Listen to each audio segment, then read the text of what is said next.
Okay, I'm gonna be co-casting with Dallin, I guess, now. Here, just let me pull up the Do versus Darren files. Oh no. Hi And guys, I don't know if it's picking up you in the Twitch, so you're gonna have to let me know if that's working. what? I don't know if it's picking up your voices in the Twitch, so you're gonna have to let me Oh, know. testing 1, 2, 3. Testing 1, 2, 3. Try one more time. It's picking it up. But you're like 4 times louder than me and Evan. That's probably because I'm talking into the microphone here. Now I'm gonna lower my volume. Okay. Now let's see if that works. Testing 1, 2, 3. Testing 3, 2, 1. And yeah, so we're just gonna. I just have to get the next game ready. It's gonna be the other side of winners finals, Daz versus Stu. Nice. Hey, let me know if you can hear them now, crackers. I just turned them up to 200%. Where's Tommy Boy? Oh, there he is! He's in the chat. Why doesn't he come in here? He could. Okay. And now we should be good to go. Winner semis. Oh, I guess I should screen share so you guys can commentate alongside. Yeah. Yeah, We that'd be need good. that. And then I can mute the stream. Yeah. Okay. So going into game 1 of winner semis. This is Do versus Daz. Yeah, Do versus Daz. Nice. Does Do always play Sheik against Darren? What do you mean? I have it Daz as Falco. Oh, does he play Sheik against Darren? Yeah, because he's a Fox main, right? Yeah, I don't even know who Do mains, honestly. he's a Yeah. Fox main. Yeah, he is a Okay. Fox main. Then why do you think he pulls out the Sheik here? I have no idea. Maybe he's just warming the Sheik up in case he gets to grand finals against me. That Well, makes sense. it looks like he went Sheik for the whole tournament, so maybe today he just didn't think his Fox Just was a Sheik technical day? enough. Yeah, so it was maybe just a Sheik day. Yeah, fair enough. Or maybe he's just in general trying to get his Sheik better. Yeah, I could I see mean, it that. is like a free weekly, so. One of the bad things about this is that whenever I download the Slippy files, the WinRAR pops up on the Twitch, so whenever that happens, that's just me downloading the Slippy files. Okay. Do you have any data you want to kept secret? I You can might pull up the link. Slippy data for this game. No, I just mean like, I saw your desktop earlier. Hope everything's okay. Oh, everything's okay. I'm not, like, sharing, like, Twitch passwords. So, Yeah. Okay. Rinse and repeat edge guard. yeah. I always find it deceptively hard to edge guard Sheik as Falco. Oh my gosh, have you tried it as a Marv? Yeah, I imagine that's a lot harder. That Yeah. sounds brutal. Well, the Sheik key is just in general like a harder to edgeguard character, but like, It like just because I mean, I feel If like it's you're actually easier invincible than upbeat. average. I actually just think that Sheik's easier than average. You just have to press, you just have the standard get up at the right time, right? Unless you're in that situation that we just did, where Sheik's like close by the ledge. That's the hardest situation to edge guard. And you well, I think most people can get up at the right time. The problem is getting the right spacing for an optimal on-stage punish. Yeah, because Yeah, half the I time think they can just low to DI it mid and level- just rinse and repeat like 40 times. well, what I normally Yeah. do if an F smash or a back air won't connect is I just shine them and I go for a shine back air, and then at least if the shine back air doesn't connect, at least the shine puts them in disadvantage. So that's my strategy. Yeah. Yeah, I guess. That makes sense. My strategy is to 50-50 them and hope for the best. Word. I feel like Sheik landing on stage, as long as it's not a double poof or like something super ambiguous, it's usually pretty straightforward to get the punish. Man, I've gotten hit by so many Sheik upbees in my life. Mm. Like the double poof thing. It's like, I don't You know. know who's really good at the double poop is Nate. Up and Oh, really? Yeah, he just, I don't know, he can get it consistent. It's one of his few techs that he's really got down. Yeah, we just don't have any Sheiks. I Dew's know like that- the only. Dew's probably the best Sheik. Or no, JRF. JRF. Oh yeah, totally. Maybe JRF. I don't know. I I think always forget. they're good at different things. When I play JRF, I get 3-0'd, and when I play Dew, I win 3-0. Okay, So, maybe I don't they- know, I think I always have thought JRF's got a better Sheik. I feel like J-Rap just has trickier tricks, and Dew is just more calculated and plays a more, like, principled style. J-Rap is, like, a little bit less... Like, I mean, JRF still plays Sheik, right? But JRF just has Yeah. more tricks that work. And pretty soon we're probably gonna have to talk about Yard Sale. If he gets good enough, he'll be in that conversation. Yeah, I don't know what to think about Yard Sale Sheik, because most of the time, I feel like I'm playing well, but then he just edge guards me, and I'm like, well, yeah, that's Sheik, that's Simon, he just edge guarded me, so... Yeah, that's true. Like this all feels so familiar. I think Oh, Sheik's nice. a cool I like that character. call out. I'm honestly surprised we don't have, like, a lot of Sheik mains, like... That was really Alberta. close. Yeah, you think we would with all our like top marks over the years. Yeah. Well, and, like, Sheik is just... It seems to be a relatively popular character for people to, like, pick up, like, early on. Yeah, I could not tell you why. Maybe just because we also have a lot of mid-level spacies. No, the reason why Sheik's easier to pick up at the low level is because you can just grab, spot dodge, and 50-50 mix up the tech chases and somehow win. Like, that's why Sheik's Yeah. easier for low levels. I think I don't she's know, I just think relatively easy to get good with fast. Yeah, because you can just 50-50 the tech chase, and then you're straight into learning the neutral game, because your punish game is pretty much lapped out for you. Yeah. Yeah, it's kind of like Marth. Like, Marth's just an easy character, like, that anyone can kind of pick up and get decent at really quickly. Sheik is kind of the same. I feel like the main thing is like how easy... Wow, do you see that? Yeah, that was actually super good by Darren. Yeah, to not use your jump like right away. Yeah, crazy. that's super disappointing. Okay, that last game was really really close. I wonder if like I don't know. Darren seems to have the fire now. I feel like Falco Sheik can be close a lot of the times, but because Sheik's movement is just generally worse in this matchup, I feel like Falco just usually just runs away. Even if it's a stock difference, even if it looks close, I feel like Falco's just always winning, just because of how much better he can move. Maybe I think like she just has to be patient, Yeah, not overextend.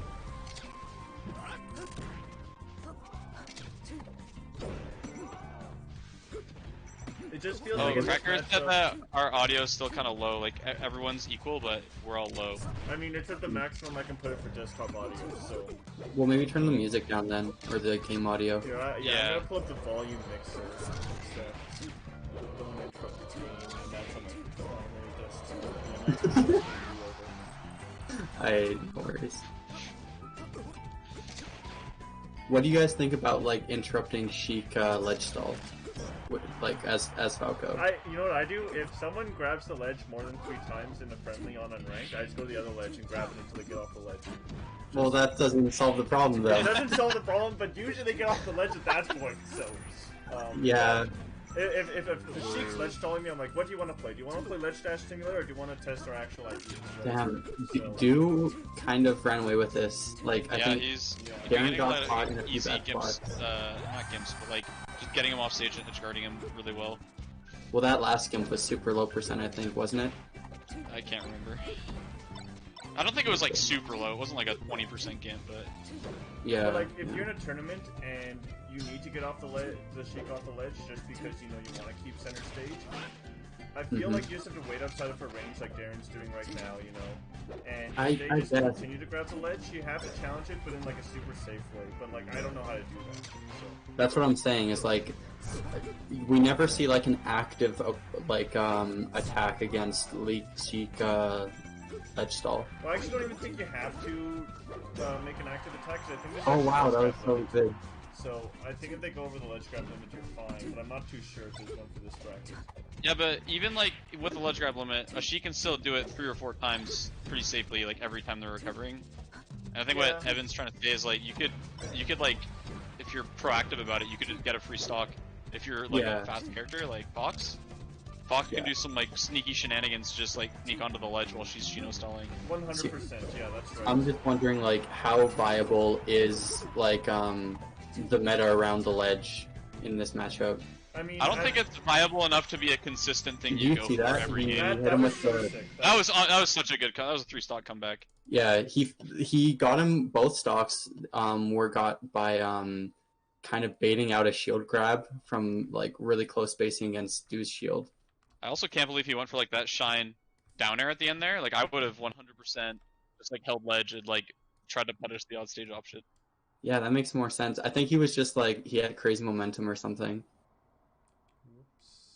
Yeah, that's kind of Darren. Like when I play him, at least I notice that a lot. Is like if he gets momentum, it's hard to stop him. Like he's just like unreal at keeping his advantage and his momentum. Yeah, well, I think that comes from just being like I think that's harder to see with Falcos because like unless you're a Falco solo main for a really long time, it's really easy to get like shaky, I guess. Yeah, I guess. But Darren's been doing it for a while, and I feel like yeah, when he wants to turn it on, he can turn it on. Yeah. I think for Darren to like optimize his playstyle, he needs to like turn his brain off in tense situations. Dang, maybe yeah. Because like I noticed like when he's just like feeling himself and going in hard, it's like hard to beat him, man. But like when he starts like thinking like, oh my gosh, it's last stock, like he really kind of gets in his head, I think. Damn. And starts to make mistakes. But like when he's just going in and like messing you up with his playstyle, it's just like so hard to deal with. Well, when Yeah. when with something like that, I feel like if you're because Falco, you always want to be calculated, right? But usually the best approach is just not to approach and laser, right? And I feel like when Falcos think about their approaches, they tend to approach more, and that's why like when you're thinking more as Falco, you generally don't perform as well. I feel like that's sort of more what I mean. At least that's what I found with my playstyle. When I think about how I'm approaching, I just approach more, right? And instead, I should be playing more passive and just turning my brain off, like you said, Dallin. So that's sort of my take. Well, I think when it's more like when you try to play too safe, it can be a detriment to you. Yeah. Because once you start playing too safe, you start playing too predictable. Yeah, it's a balance, right? It really is a balance. Yeah. But like, if you're thinking about the best way to approach, like, his Falco probably wins by safe, calm approaches, right? If you're like always approaching and you're not thinking about like the best, like, I don't think you have to choose the best way to approach every time, even though a lot of Falcos try to. But I think what Falco has to do is choose a solid way to approach and then mix it up every single time. And I feel like that's the hardest part about playing Falco, is finding a solid way to approach that's different every single time. But that's just Staying in the game and like not being too passive while you're trying to be safe. Like it's hard to balance that because yeah, you overextend once and you mess up that balance once, then you're just dead. Yeah, you fucked it up. Yeah. Nick, do we have the games? I imagine they're playing right now. Yes, oh, did I not share my screen? Yeah, I had to close the screen so I could adjust the volume. I'm sorry. The game is playing. I've been watching it. The commentary stayed the same because we weren't even really. Hashtag AB commentary. Yeah, for real.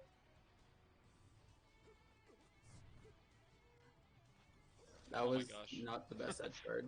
Yeah. Ledge hop. Well, he was thinking that Dew was going to stall. That's why he went under the ledge, right? Yeah, maybe. This might be a dead cheek. Oh, he didn't get up at the right time. Wait, or he has slow get up, I think. Yeah, if you have slow get up, you can still time it. You can still time it if you have slow get up. You just have to know the timing. Oh, those slot dodges are wacky. Yeah, you're right. I think if he went ledge there, he actually lived. I don't think that Becker. Yeah, I think so too. Yeah. Well, I think that time he interrupted the ledge get up from stall. Oh, I just realized this is winter semis and I know who wins. Yeah, you shouldn't spoil it, Dallin. Please don't. Not to spoil it for myself. Don't spoil it for me. I'm still in the dark. Also, just close Dallin. Do you have the Smash GG bracket open right now? No. Okay, good. Why? Because we're playing through losers afterwards, and I would hate for you to have it open. Oh. I'm just chilling, waiting for a while. Yeah, fair enough. Ooh, that was a nice call out. Man, I love that Darren moonwalk so much. It's so sick. Ooh, Oh, okay. he really is like the closest thing to Mango we have in our region. Oh my god, he lived! Yes, let's go. I can't believe he survived. Darren, you cheated. He went. That was like you were just talking about how he's the most mango-like, and there it was right there. Yeah. He Oh, went from like dude. choking the kill to like SDing to getting saved somehow and then winning. All intentional, dude. He meant to like tech off of the poof so that he can get the punish. It was a better punish. It was fine. So why Battlefield? Sheiks know. like Battlefield because Falco can't ride the ledge. That's my take. And I think Falco riding Sheiks... the ledge is almost irrelevant, dude. I mean, in this matchup, I not. don't know. I don't know, because, like, I would think generally Sheiks prefer FOD, but I really think Battlefield's Yeah, I was really... going to say, like, FOD should be the pick. Well, let me check where they went for Game 1. I do have the Slippy open, I believe. No, I don't. I don't... Here, I can check on the Smash GG, though. If they went FOD Game 1, then that would add up. Yeah. So they went Dreamland. No, they went Game Dreamland. 1. Yeah, I so was about to say. the implication, I guess, is that Dude would prefer Battlefield over FOD. And I feel like Sheiks that prefer FOD approach with aerial needles more, and Sheiks that approach from the ground more like Battlefield more. That's just my intuition, though. Maybe. I don't know about that one. Well, because with the needle heights, right, when the platforms, because on average, on FOD, the platform heights are lower, right? So the Sheik can get to the height they want to be at, which is like a mid-height, to approach with the needles. Right? But on Battlefield, it's much harder to get to the mid-height. You know, you have to waveland on the platform first, a lot of the time, and then approach with needles. Ooh, that was a nice edge card.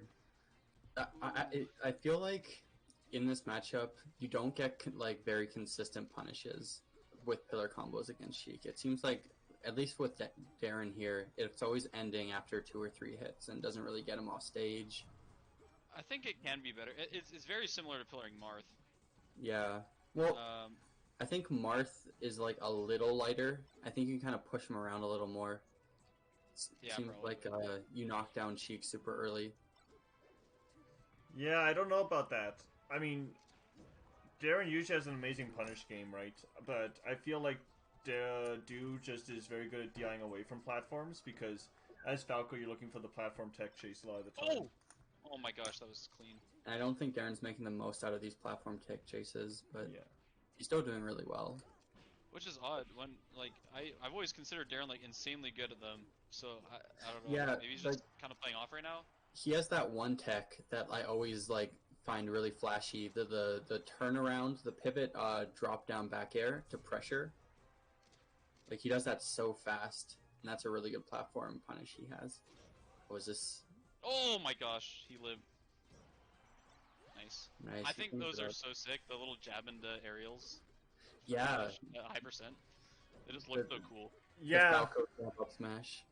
But works. like, if they DI away, it just doesn't work. So. And you have to be like really ready for it, like jab up smash. You have to just like. Oh my gosh, that was super good. Yeah, that was good SDI up. He got I greedy can't believe there. it. Yeah, I was like, Okay, grab ledge. I was going to say no jump. Oh, he wanted to get the other side of Do. I don't even know why that knocked down instead of popped him up. I think he like barely jumped. That's crazy. Like, yeah, because he was going for the late one, right? Yeah. Oh no! Gosh, Nick Zach F smash right here. Just Nick has a claim on that move. It's so unfair. Not getting hit by the Tekken place up smash by Sheik is so big. Mm-hmm. Like, Yeah. Darren probably would have lost the stock if he teched in place there. Like, Oh, this is scary for Darren. what? Oh, nice. Again, it's like he's about to die and then turns into an spaghetti. advantageous position. Okay. Oh, the tech chase. Gets the platform Nice. tech That could've been chase. up there, I think. Oh, it misses the down arms smash. attack. Okay. That's it. Yeah. nice. Okay, that was super Clean. smart. Yeah, I Do would lost. dash attacked 40 times out of 20. I mean, would've dash went attack down still air. links into up air there. They get the right DI. I mean, that wouldn't have been the wrong decision, Dallin, because dash attack links into up air. So, you can literally hit Sheik with anything when they land on the stage, and most of the time it'll combo, unless they DI very well.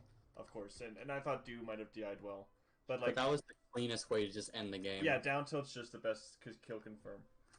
So that's the set, right? That's 3-1. Yeah, so now we're gonna run, because I ran the first 7th match first because it was ready, so I did run PoppinFresh Rats, and now we're gonna see Cell versus Mono. So. Oh, I wish. Hey, I don't know Cell. He's from a different region, right? Yeah, he's from SoCal. So the only result I had, I mean, I could have looked at other tournaments, but there was one tournament, he beat everyone, got 3rd at the tournament, and his 2 losses were against Space Roll and Squid. So I had no idea where to seed him. So. Well, that sounds really good. I'd lose to those guys. Yeah, exactly. And so then I seeded him 7th, and then he DQs against Sheephair because Sheephair didn't like the connection. So, but apparently everyone in losers liked the connection. So, yeah. I don't know. Do you think he's gonna just win this tournament? It's totally possible. He's 3-0 Duck. He took. Oh, I shouldn't have said that. I'm just dumb. Ignore that. Oh my god, you Any commentators. I can't watch that set. No, I'm just bad. I'm just bad. Oh my god. What character does Cell play? He's Falco? Yeah, Falco. Here, Oh, okay. just let me get the stream ready, and then we'll run the match. Yeah, I see it's like frozen. Yeah, I actually don't know who's won this match, so I'll let you guys commentate. I haven't looked at any of losers, so I have no idea who wins any of these. I mean, this ain't Duck. Duck comes later, and I think I can. Sorry, I need to stop talking because people on stream. Yeah. It's so hard. It's to worry about commentating. I can't wait for spectator mode to come out. Once it does, make all this so much easier. Yeah, same. I don't like having to do VOD review commentary or VOD review streaming. Yeah, but it is kind of better than Discord thinking if you think about it. It's better quality. Yeah, because the players don't have to play with lag, because honestly, every time I'm streaming on Discord, there's more lag in my matches, and I just don't like it. Yeah, I can see that. I don't notice lag, but... Well, I think if your issue with CPU, not internet. Yeah, it's your CPU, it's probably... And that was my issue. Did I tell you guys I got my Ethernet cord, though? Like, I got my Ethernet set up, so I'm on the good computer. I feel like it's also the people in the Discord call with me that are making my games more laggier, but I don't know if that makes a difference. But... I have no idea. Like, sometimes I'll be streaming, and I'm streaming in a Discord call, and I feel like it's the streaming to Discord that makes my game more laggier. But... Yeah, if your CPU is, like, not strong enough to handle it, then, yeah. Thing is, like, my CPU is pretty okay, so I don't know what that would be. I feel like it's the internet connection. You know, like, my Ethernet cord doesn't have enough bandwidth because it's streaming to both Discord and to Slippy at the same time, but not sure. Sorry, just so I'm sure, this is Cell versus Eggs? Mono. Yeah, Eggs plays Blue Yoshi. Yeah, that makes sense. Mono plays Flesh Yoshi. Is Eggs also in this bracket? No, he had to DQ last minute. Oh no, that's too bad. Yeah. Dang. Well, Mono's doing pretty good here so far. Yeah. I feel like this.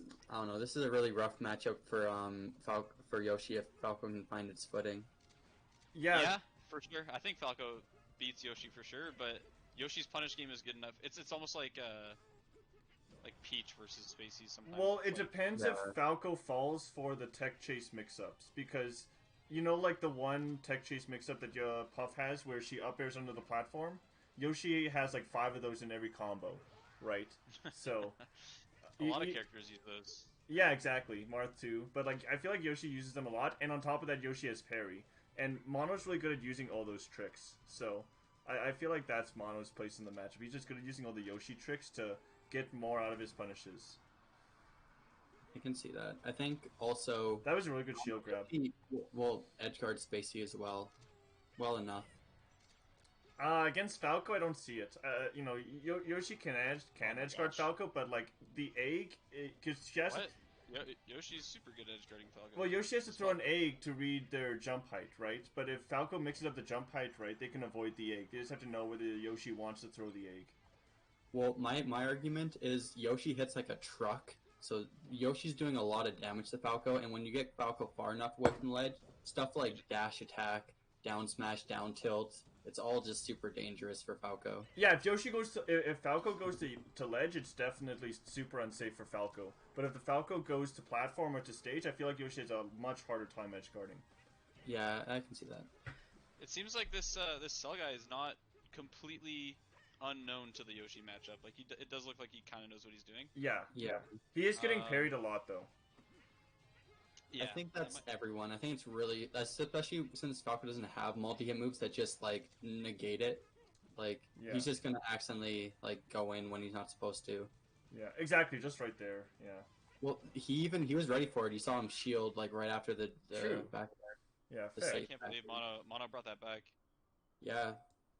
Well, Mono was in the lead to begin with, and then it swayed, and then swayed back. So, we'll see. Where is this in bracket? This is the loser top 8 qualifier, so loser gets 7th. Ooh. Urine Yoshi. Yellow dude. It's because it's like Pink Yoshi's harder to see on FD. Oh, I can see that. You blend in. Yeah, I'd try to BM and play Pink Yoshi. Like, bro, you can't see me. Dude, I try to BM and play all of the Yoshi colors that Mono picks. He picks all the fun ones. Oh, look, he's dead. Bad ones. Yeah, that was a really good down smash. Yeah, sometimes it just happens. That's one of the biggest disadvantages of Falco over Fox, I think. Is that Falco just dies sometimes. Just for real. Dies.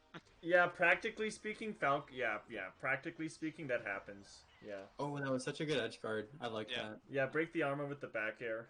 Yeah, I like it. And then just land first. That's so huge in this matchup. Is just landing first against Yoshi. Yeah, because Yoshi can. And I like that. Oh, with the laser! Back here. Holy cow!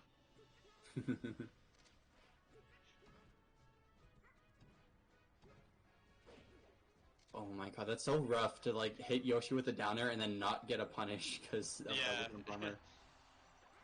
You really have to like know when Yoshi. Oh my gosh, yeah. See, that's also why the edge guarding is rough. It's like I don't think there's anything you could have done there. Against the down tilt, you could have teched it if you wrote the ledge better. Well, and just the fact that that's any percent. Yeah. Like, Yoshi doesn't have a double jump or an up B though, so like teching there is really weird. You have to like do some weird air dodge onto stage. And it's like completely reactable to just like aerial as Falco. Ooh, that was a good. Wow, that was. Oh, that egg. Okay, that was lazy. Yeah, you probably should try to like down tilt her or something. Yeah, or if he was positioned better, he could have actually just grabbed ledge. But I feel like that's not a good thing for Yoshi to do every single time. Well, Yoshi can grab ledge so fast, and even if you don't grab it, you just jump back onto stage because of the double jump stuff. Yeah. I feel like Mono's trying to punish Cell making a mistake jumping over the stage by accident, because that's a very common thing for Falcos to do, and so that's why he's dash attacking so much. Wow, he was ready for that combo too. You saw how he like positioned for the down smash. I can't believe he two-stalked him on FD. Also, guys, Darren just posted in the Twitch. He says streaming in a Discord fucks your game up. So now I have some validation. Nice.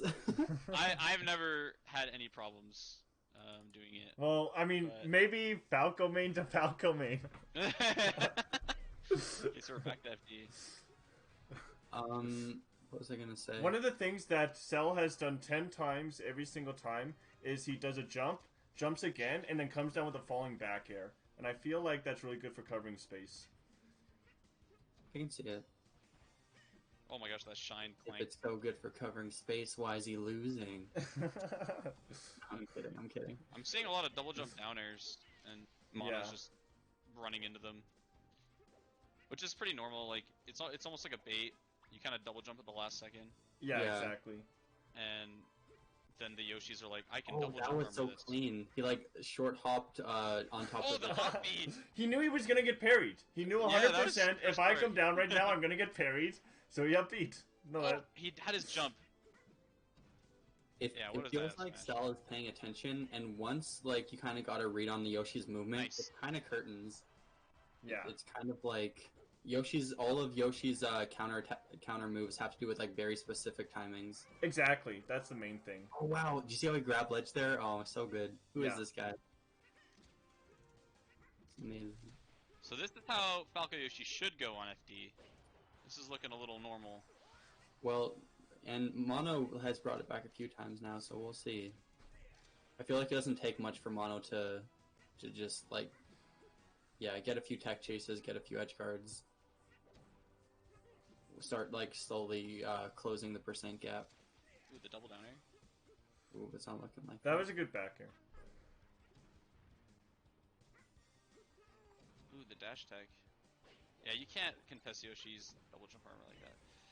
Yeah, you have to have an escape plan whenever you're attacking Yoshi. Oh no, that's unfortunate. Yeah. That's not egg money. Egg money lives by that. You Man, never see that. when Egg Money misses a egg stall, whew, it gets me going. I don't know how he's mixing up his parry timings, but it looks like it looks like Cell is like intentionally mixing up every single aerial timing, and I don't know He is. what his thought He's process is, because I don't know like when should you be trying to do an early aerial, when you should be trying to do a late aerial in this match. But I feel like that's the biggest thing for me, like right there, you know. Well, when you see the Yoshi crouching and you're above him coming down, you know he's gonna try parrying you. Yeah, but is he gonna try parrying the early aerial or the late aerial? It's He's just gonna go off reaction. He's just gonna wait until you're like a certain distance and then hit shield. yeah. Probably, yeah. I just don't know what So they're what Cell's doing is like trying to like double jump kind of close to Yoshi to kind of like bait the parry, but I saw Mono started doing short hop double jump up airs or whatever Okay. As like to try and counter that, but like none of them actually worked. Gotcha. I feel like it seems hard to counter that because Falco can just move so fast vertically, and it's already like so quickly out of your range to hit him. Short hop, double jump aerials. That sounds like a plan. I think Yoshi vs Spaceys is rough. I think Yoshi, I don't know. Oh, it really is. It's rough and it's not. It's like you have like a really sick punish game, but the neutral game it can be really rough. Yeah, I can see it. Can I just say that every single ledge interaction... That was so clean. Every single time that Cell has been on the ledge, he's shine stalled, and Mono went for a dash attack, and every single time Cell has been punishing the dash attack. I just wanted to point that out. I think he dash attacked there. Yeah. I think it's just high reward if you actually do get it. Yeah. So that's why.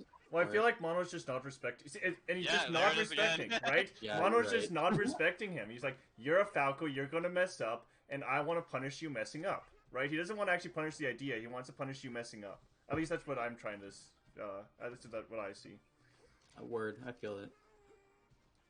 Or sometimes you just think that for some reason that dash attack's gonna hit every time. You're like, oh wow, look, he messed up his shine stall. I can get a free dash attack here. It's true. Every time with the dash attack, it like. So it's almost like he's baiting him to dash attack with the shine stall. Fair enough. That's actually that actually is a thing in Melee. That happens so often in so many other interactions. And he's missing a lot of these parries. Like he's just coming down with these down airs and they're working. The down airs are rampant right now. Nice dash attack.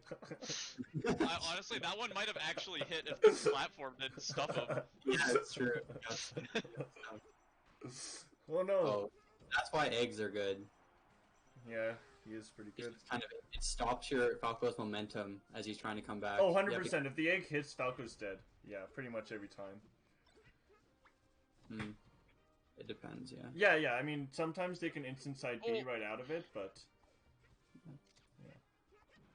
This is such a weird, like, the onus is, like, on Yoshi to parry all these down airs. Like, Yoshi just kind of stands still in neutral, and Falco just kind of, like, is running around doing all these mix-ups around Yoshi. But it's almost like what you don't want to do, because when Falco starts getting you still, that's, like, when he's gonna be able to mess you up, right? He has so many tools to mess up your counter play. So like, he could laser, he could, like, just dash dance. Yeah. Mono needs to be able to, like, kind of dash dance around and then be able to kind of parry out of it. Did you guys see that double hit down smash on shield? No. Was it like safe shield pressure? No. Oh, he got the dash tag. Oh, he broke the arm with the up air! Tragic. What the heck? Oh my god. That was the set, right? No, that was game 4. That was game 4. This is game 5. Oh, no, what I'm saying is if Mono didn't mess up, he won the set. Oh, 100%. That would have been a 3-1. Yeah, that was crazy. Yeah. 100%. We don't get to see how long he waited to play that next game. It looks like he just went back in. I was about to comment like, oh no, he should take some time and think about it. I think that Mono said that Cell is icing him out, so because he was DCing between games or something. Well, that's almost a spoiler, because talking about the Johns. No, that was it. That was what Mono was telling me at Game 5. Okay, well, let's just let's commentate this one. Yeah. But yeah, that was huge. It's like, and it was such a microcosm of the set because we saw the dash attack, we saw the counterplay in a way, I guess. But it was more just he messed up his tech. Oh, he had to upbeat the ledge there. If he upbeat the ledge, the dash attack wouldn't have hit because he would have gone the Muta King angle. So. I feel like this is kind of a very melee thing, though. It's like, you know what's happening, but if they do it so many times, it's eventually just gonna, like, get to you. It's just gonna start getting really annoying, and you're gonna start, like, I don't know, messing I up find that, schedule. like, I was playing against Swan once, and, I would just Muta King angle every single time, and he would just do the same thing every single time for, like, 10 games in a row. And then the 11th game, he finally countered the Muta King angle, right? I feel like Muta King angles, where you're just above the ledge and you upbeat towards the ledge, I feel like that's super hard for a lot of characters to counter. Well, I think Yoshi, I don't think Yoshi's dash attack can reach below the stage. Yeah. That's just an execution test. It's kind of weird to, like, jump out there with a short hop nair, as Yoshi. It's not Well, like there are moves you have. I feel like down smash down definitely doesn't cover sweet spot side B or up B. I don't know. I have no idea. If you read the up B height, what Wamsit does sometimes is he goes out with a rising nair and then he comes back with a Oh, there's the dash attack working. Falling nair. Yeah. So Yoshi can make the nair work. This has to be a very good read. Yeah, maybe. Ooh, this feels like a game. What is this shield pressure? Nice parry. Didn't get anything out of it though, fortunately. Yeah. I do notice that out of all the Yoshis, the AB Yoshis, I mean I call Mono an AB Yoshi, but yeah, me too. He definitely parries the most. Yeah. That was the biggest thing when I was playing him last week. I just couldn't beat his parries, and I couldn't tell why. I mean, I just didn't know how to mix up my timings. Oh, that's the move. Yeah. I think maybe that's just how you beat Mewtwo King Angle, is just grab ledge sneakily. Yeah, if you grab ledge, then they just go to ledge and they die, so. Like, I think for other characters it's not really an option because it just takes so long that they can react, but Yoshi can grab ledge super quick. Yeah, exactly. That makes sense. And if the mix-up is between dash attack and grab ledge, you're already running towards the ledge, so it's like, what is he gonna do? You can't react. Ooh. Oh, is that it? I feel like he never goes for the shine break. Oh, jeez. Oh, that might be it. That was really bad, yeah. No jump. Yeah, and he came down with the down air. He was telegraphing that earlier in the set. Well, I feel bad for Mono because he literally won 3-1, except he, like, messed up the dash guard. He did, but he didn't. But here we are. Yeah, exactly, right? Like, he had it, but he threw it away. Yeah.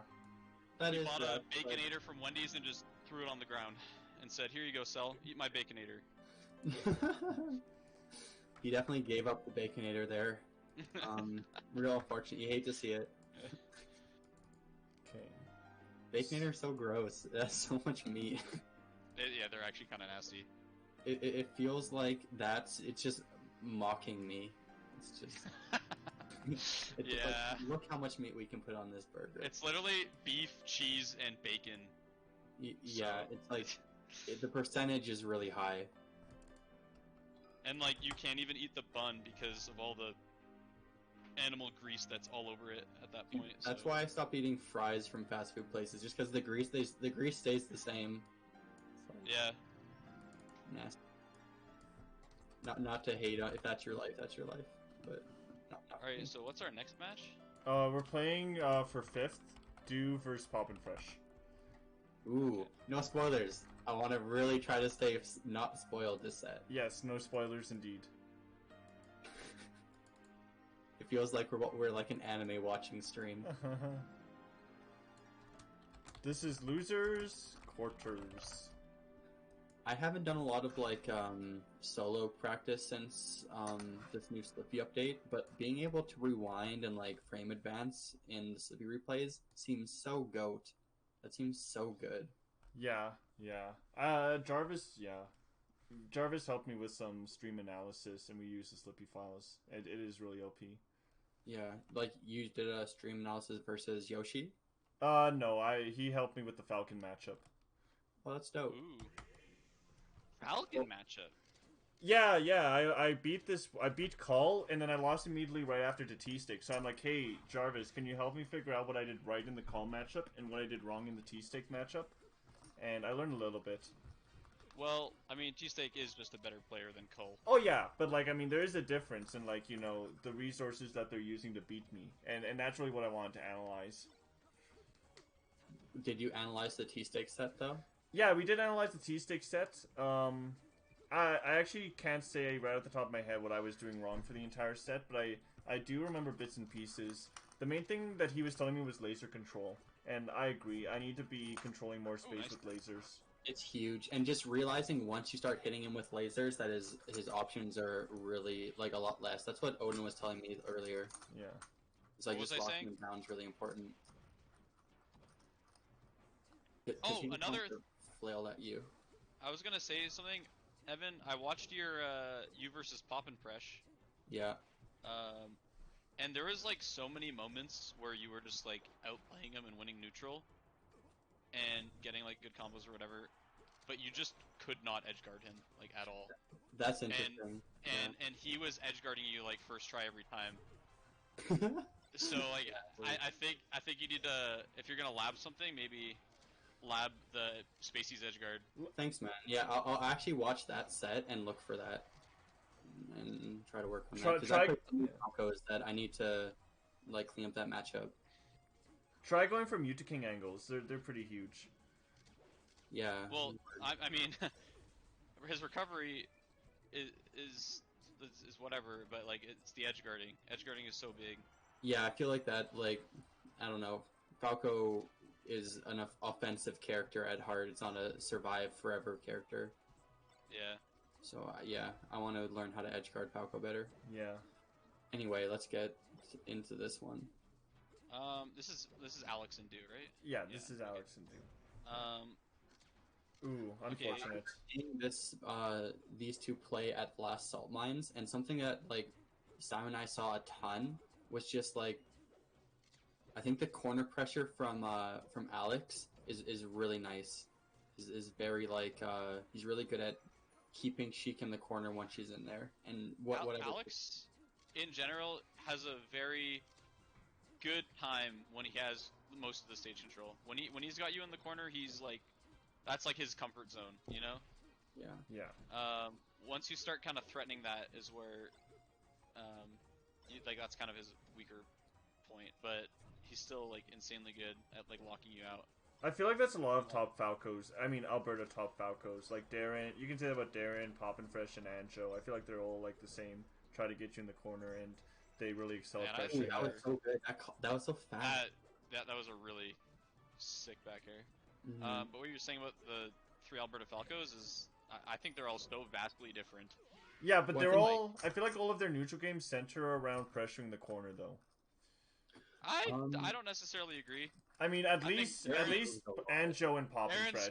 Darren's gonna pressure you no matter where you are. Yeah, you're right. You're right about Darren, but I feel like specifically Anjo and PoppinFresh, I feel like they're really focused on getting you in the corner.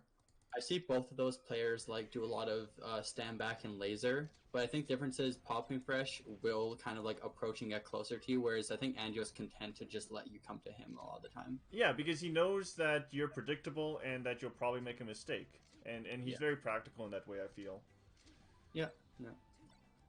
I don't know. I haven't seen enough of any of the players to really say, but.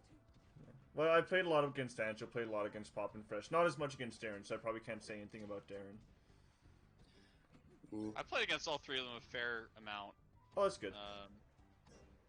And oh, this punish is huge. Oh yeah, that was really good. Just needs to get the edge guard here. Should be easy. What were you saying, Dallin? Yeah. Nice. What I was gonna say is like, landed on the platform. I've always considered Alex to be more of the defensive Falco, Darren to be the offensive Falco, and Anjo to be like the hybrid. Yeah. Like, I think Anjo is very good at like speeding the player. Like he kind of just like he's just gonna guess what you're gonna do and try and beat it. That's like kind of his thing. Yeah. Well, and I think he's good at like pace. He's good at like changing the pace and setting the pace. Yeah, exactly. Well, one of the things about me playing Anjo is, like, any time that I would introduce a new neutral tool, he would use the same neutral tool against me, and so we would both sort of, like, grow the tree of how we would both respond to the same neutral tool. And I feel like that's sort of like the Anjo playstyle. He wants to find out what you're doing and beat you with the same technique. And he says, I'm better than you, so this is going to work, because, you know, the better player's going to be better at using the better technique. Yeah, I think Anjo is the most adaptive. Yeah. That's why I kind of think he's like the hybrid Falco. That's a good point. That's a very good point. I actually agree with that. But, He can wear the different Falco hats. I feel like defensive exactly. Falcos probably think that Anjo is defensive because he uses their defensive playstyle against them. So that's probably yeah. Ooh, still gets the jump. But I think Anjo historically kind of struggles against Spaceys, which is kind of weird to me. But well, he does play a more principled playstyle, and Spaceys are all about the scramble situation, so it adds up. I think so. I think that makes sense, actually. So I think when you surprise Anjo is really when you can beat him. Yeah. Oh my god. This is a lot of spaghetti. Oh! Oh, nice roll. See, I want to see these edge guards, like, more, I don't know, textbook. It just feels like he's getting, like, a kill off of an edge guard, like, 10% of the time, and it's usually just, like, a stray hit that'll do it.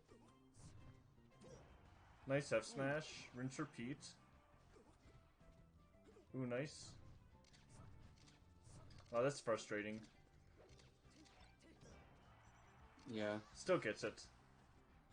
Good patience by Alex to wait that long. Yeah, it was good. Bad F smash.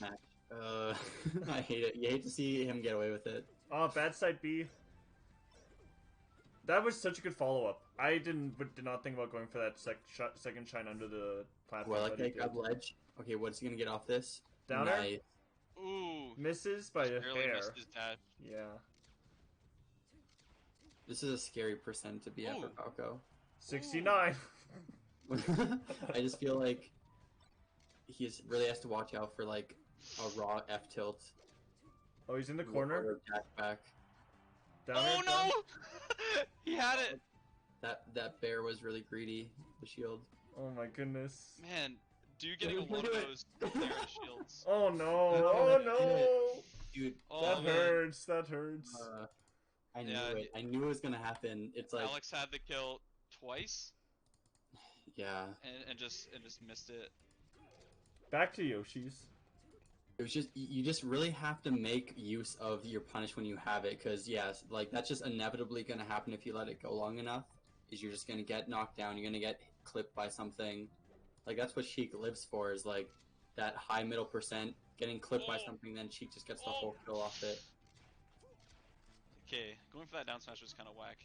I feel like Duke could have gotten a lot more off of that edge guard. Yeah, exactly. He set himself up really nice, but he just didn't bite.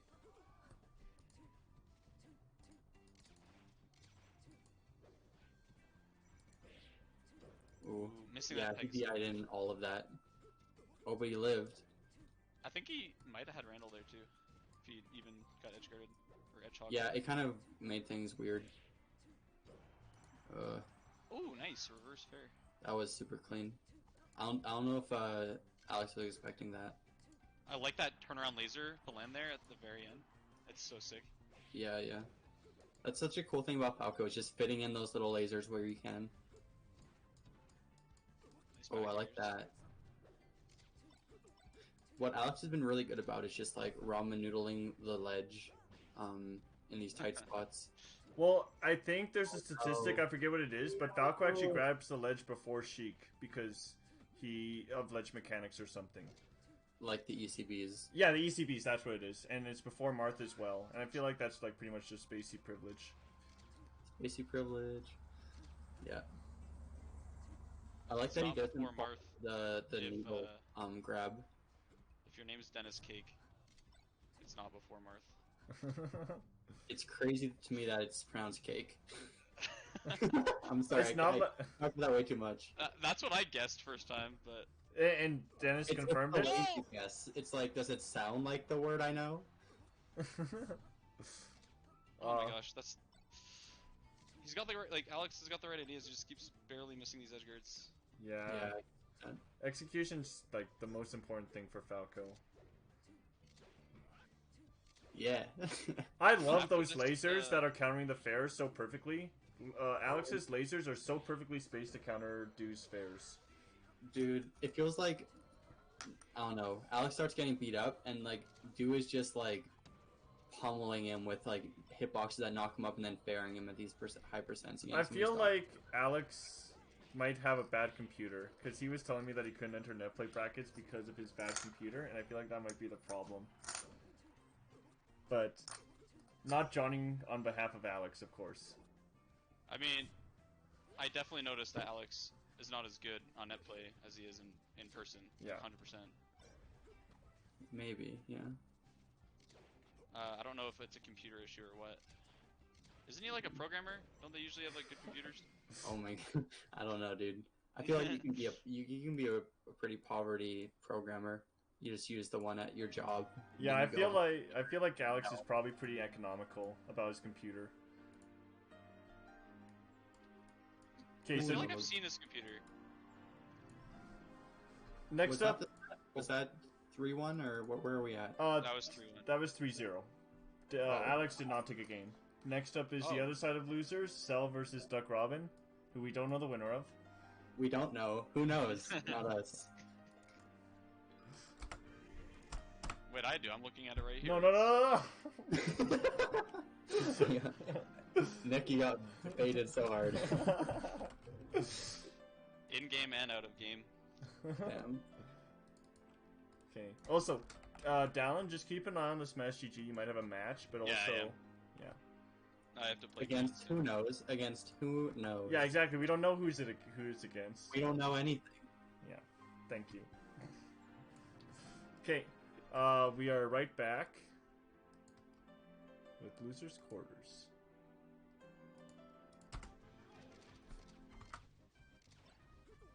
So Duck Rowan versus Cell. Yeah. I actually need to watch this closely Because maybe one of these players is really good. there might be a chance that One of these maybe in the players. future I might have to play one of these players. Exactly, one of them. It's true. Maybe. I feel like this is where you really get to see how good Cell is, because I feel like any Spacey, like a lot of their skill gets put on display in the Spacey Dittos. Yeah, 100%. 100%. Because I feel like floaty matchups are just how good are you at not getting cheesed, and Spacey Dittos are like how good are you at melee, you know? Because like I feel like Spacey Dittos are like the true heart of melee, but like, you know, you can argue me on that. I don't know if there's a heart on melee just because there's so much melee. Yeah, no, you're right. But like I think just you have this matchup like asks everything of you. It asks a lot of execution. Yeah. It asks a lot of precision because the characters are so tiny. Yeah. You do have to know knowledge, but like it's so fast paced that sometimes it can just be like an execution test. Yeah. I don't know. It's just a very hard matchup, I think. So now, just for the future, like, are these weeklies that we're doing? Are they supposed to be region locked, or are we gonna always have it completely open? So, right now it's completely open until it gets out of hand. If it gets out of hand, we might change something, but right now things are going alright. You know, we had Morse code come out once, you know, it's like, here's the guest for today's weekly, you know, it's like, and sometimes there's no guest. But we are gonna, but what we are gonna do is we are gonna be prioritizing, regional online events over these events, so, there won't be a weekly next week because of the SKL tournament. Okay, that's smart. Yeah. So Cell taking game 1. What was I gonna say? Maybe something that you would want to do is like if you can't find out what their seed is or whatever, like if they enter last man, they're really good. I don't know. Maybe it's like region locked after a certain point. Well, I think I we think seeded like- Cell rather alright, because the thing is, 8th seed plays 1st seed, right? And so if we seed Cell around 8th seed, where, you know, it might be rather ambiguous, but it's still like a favorable seed, if he makes it past 4th, it's not a huge upset if he's playing the first seed, because he would have been the first seed anyways, right? So Hold up. But then All I'm either saying way, a really good player is getting sent to losers early. he did get sent to losers early because of a ping issue. So yeah, I was gonna say like I should have played him round 2, but I ended up playing Sheephair. yeah, because Sheephair didn't like the ping, and I had to Yeah. go with Sheephair because I know nothing about Cell. So Right. that Maybe was a been- TO discretion. Like Yeah. if a player says this player's from California, I can't play with their ping. Like I trust that no player's gonna try to grind their California opponent out, right? I mean it's possible, but I have to go with the regional player, right? I think it's very possible just because if you hear he's from from Cali, then you're going to be like biased once you're playing. If you see Ping, you're going to be like, oh well, that's him, of course, because he's from Cali. Yeah. I mean, You won't as long as consider- no Alberta players doing it consistently, right? Then it's all right. So the only reason I bring it up is because like the ping issue, right? So Yeah, he did have a player complain about his ping, yeah. and it's essentially now he's had to make an entire losers run. Hey, this he's is fine literally- with it. As long as the players are, like Cell seems like to be a good sport. He's like, this is the sickest run of my life. Because his first match was a DQ, his second match was a DQ. He But seems everyone else might not be, like, for future reference. well. Yeah, so it's like, should we region lock it so that a ping dispute thing doesn't ever happen? Here's the thing, even if we do region lock it, I feel like anybody in California, or like even if they're 60 ping or 70 ping or less, right, or even 80 ping, I feel like even 80 ping is playable, right? And all of Cell's matches, people were saying it's 70 ping, it's 60 ping. I feel like Sheephair might have been 80 or 90 ping, right? So it does vary player to player, and when I was ping testing Cell, there was some teleportation, but it was still 70 ping. So if we region lock it, it's hard to say. Like, how much should we region lock it? Should we region lock it by ping or by their actual region? It's hard to say. It really becomes a hard issue. So Usually, the easier way is just to do it by hard region. I mean, we could. I think the best way would be to region lock it by Pacific Northwest if this shows to be an issue, right? But we definitely, like that'd be the most we would ever region lock it. So that would be. It's an Alberta tournament, so you could say, like, every neighboring place, right? But then so okay, Montana, Oregon. Okay, but the problem with that is then Idaho. Mono can't enter, and we kind of want Mono to enter, right? I don't know. Mono has his own issues, I think. I mean, if Mono doesn't want to enter, that's fine. He doesn't have to enter, right? But all I'm saying is the more players, the better. And we only have 22 entrants. I feel like it's not really that big a deal. And if the players start complaining, which they may be, they might complain. If the players complain to me, I'll listen, So it's like, give me valid reasons to region lock the bracket, and I will. So, thanks for bringing that up, Dallin. Like, for what you're doing, I just want to say that. Like, I think it's... I don't know. It's good that you're being open to it, and yeah, I guess at the end of the day, it's like whatever you choose to do, as long as you're making a solid decision about it. Yeah. Like, it's an imperfect system. We'll just have to roll with it. Yeah. But, like, yeah, it literally just is how much of an issue is it actually, and then how easy is the solution, and then I just weigh those two, and then based on which one shows to be more effective, I choose that one, so... Well, I think it makes sense more to do it based off of, like, if someone demonstrates that they have, like, good ping with people here, then, like if Mono's fine, then yeah, sure. Yeah. But it should be, like, consistent. It shouldn't be just, like, let's let Mono in because we like Mono. Yeah, exactly. It has to be consistent. 100% has to be consistent, right? So that was a good coverage of the Mutaking angle. I never thought to do that back air, but that was such a good back air. I need to start doing that. You saw what he did, right? He knew that he was going to go for the angle, and so he went below the stage. Oh my gosh. That was really good. I didn't think he'd be able to I get can't in. believe Duck recovered so well, though. It's like... Okay, this taco's kind of sick. Yeah, this guy's popping off. He keeps going straight in with the up B. Oh, I like that. Counter. Oh, what? Dude, do you think that was intentional? No, that was he definitely unintentional. messed up. Yeah, he definitely messed up and made the best of it. Yeah. That looked crazy. That looked like 1,000 IQ, where he like doesn't go for the follow up and then makes him ledge stall bad or grab the ledge weird. His Duck was like, oh, I didn't get hit. Like he was grabbing the ledge like ledge invincibility run out, and then Cell like fucked him up. Back aired and then missed tech, yeah. See, this is what we were talking about before. Is like the Falco getting you to stand still, getting you to like not move around as much as you need to. Yeah, 100%. That definitely puts him in like huge advantage. But here we got chain grabs. And now the Falco can't move. Terrible. Falco. Well, he's moving a lot, just not how he wants to. Okay. Usually Duck Robin doesn't really have too big of an issue in this matchup on this stage. Yeah. So this is kind of surprising to me. I think he might be having issues with like dealing with lasers. It might be because of lag. It might be because like he's just getting overwhelmed. I'm also just seeing kind of like a lot of just barely missing punishes.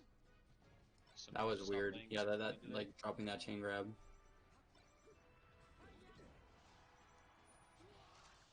Also, I have the players messed up on the Twitch, but I don't think it matters. People will find out. Duck Robin is the fox. Cell is the Falco. Cell's up 2-0. Nice SDI. He has such consistent SDI. But I don't even know if he could have like got jab reset there. Maybe. True. Oh. So 3-0 for Cell. So the next set is gonna be Cell versus Do. So here, I just need to ask you, Evan, because you know more about this than I do. So what I was running for this stream, I did 7th first, but then because 5th wasn't ready, the players who were playing for 5th, I streamed winners finals next, and then players for 5th, and now we're streaming for 4th. And then do you stream winners finals, and then losers finals, and then grands finals? Like, what's the best way to do the top 8 priority sequencing?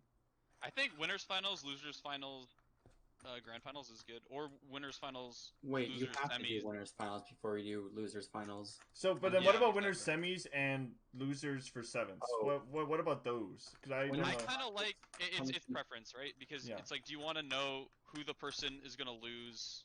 Like the person who's gonna lose in winners finals, you want to know who they're gonna play. Yeah. Typically, you do winners finals, then losers semis. Winners final. Okay, we'll do that then.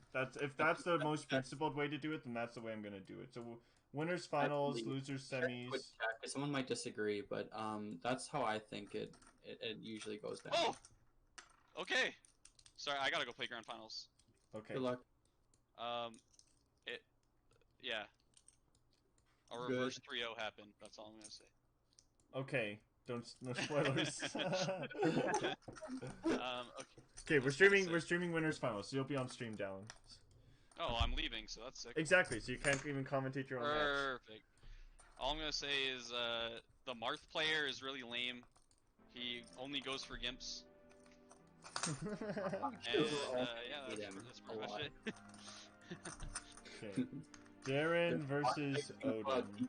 Hopefully. Oh no, we have to stream losers semis first. So Cell versus Do first. Yeah. Yeah, and again, check Twitch chat because it's been a while since I've ran an event. Makes sense. Da-da. When I sent the files from me and Soj.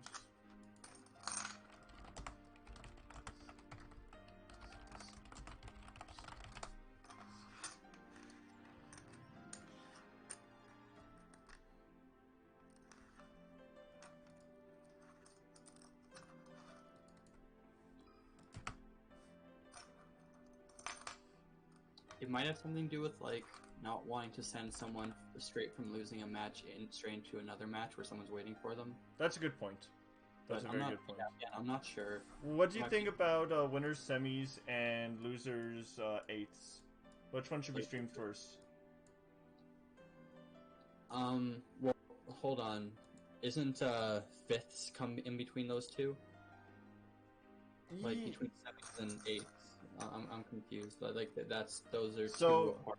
Like in losers, there's losers for 7ths, there's losers for 5ths, then, or I guess losers for 7ths, and then losers quarters, losers semis, losers finals, and then on winners side, there's winners semis and winners finals. So I think you do like winners, winner semis first. Yeah. For top 8, and then you do losers 8ths, and then you do losers 5ths. And then you do winners finals, and then loser semis. Oh, winners finals and then loser semis? Yeah. Well, that's why I think that's how you're supposed to do it. Oh, okay. Then I'll switch. Wait, what do we have to do right now? I was just about to run loser semis, but I'll run winners finals first. Yeah, I think so. Okay, gotcha.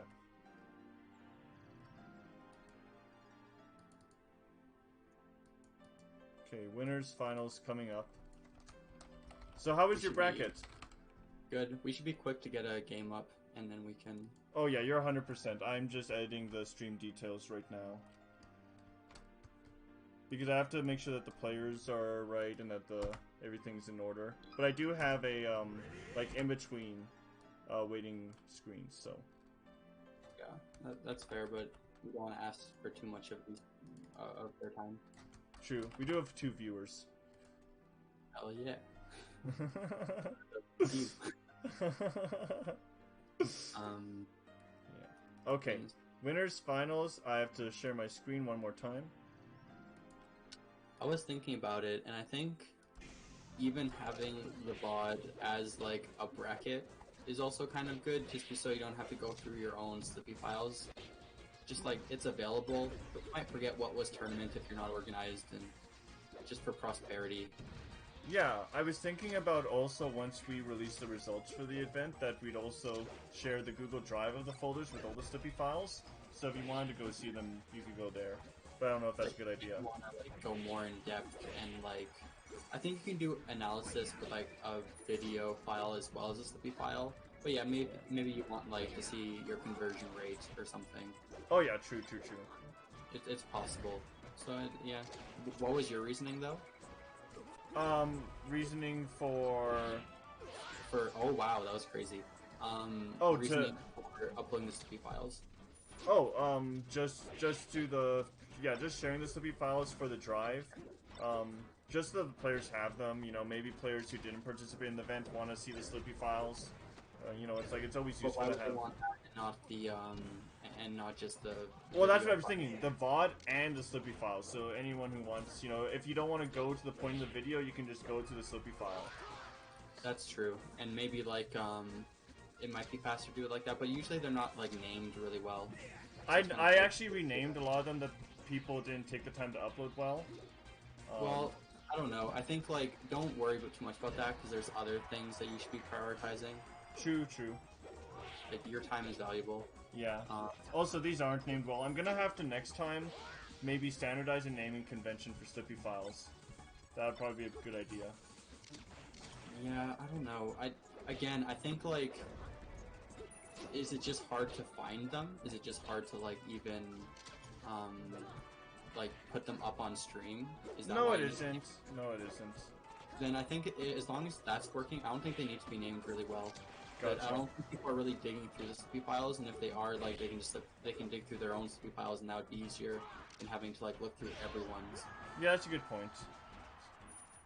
Anyway, I want to start to commentate this match. Yeah. So we got Odin versus, is this Darren? Yeah, this is Darren. This is Daz, word. Okay, so this is game 1.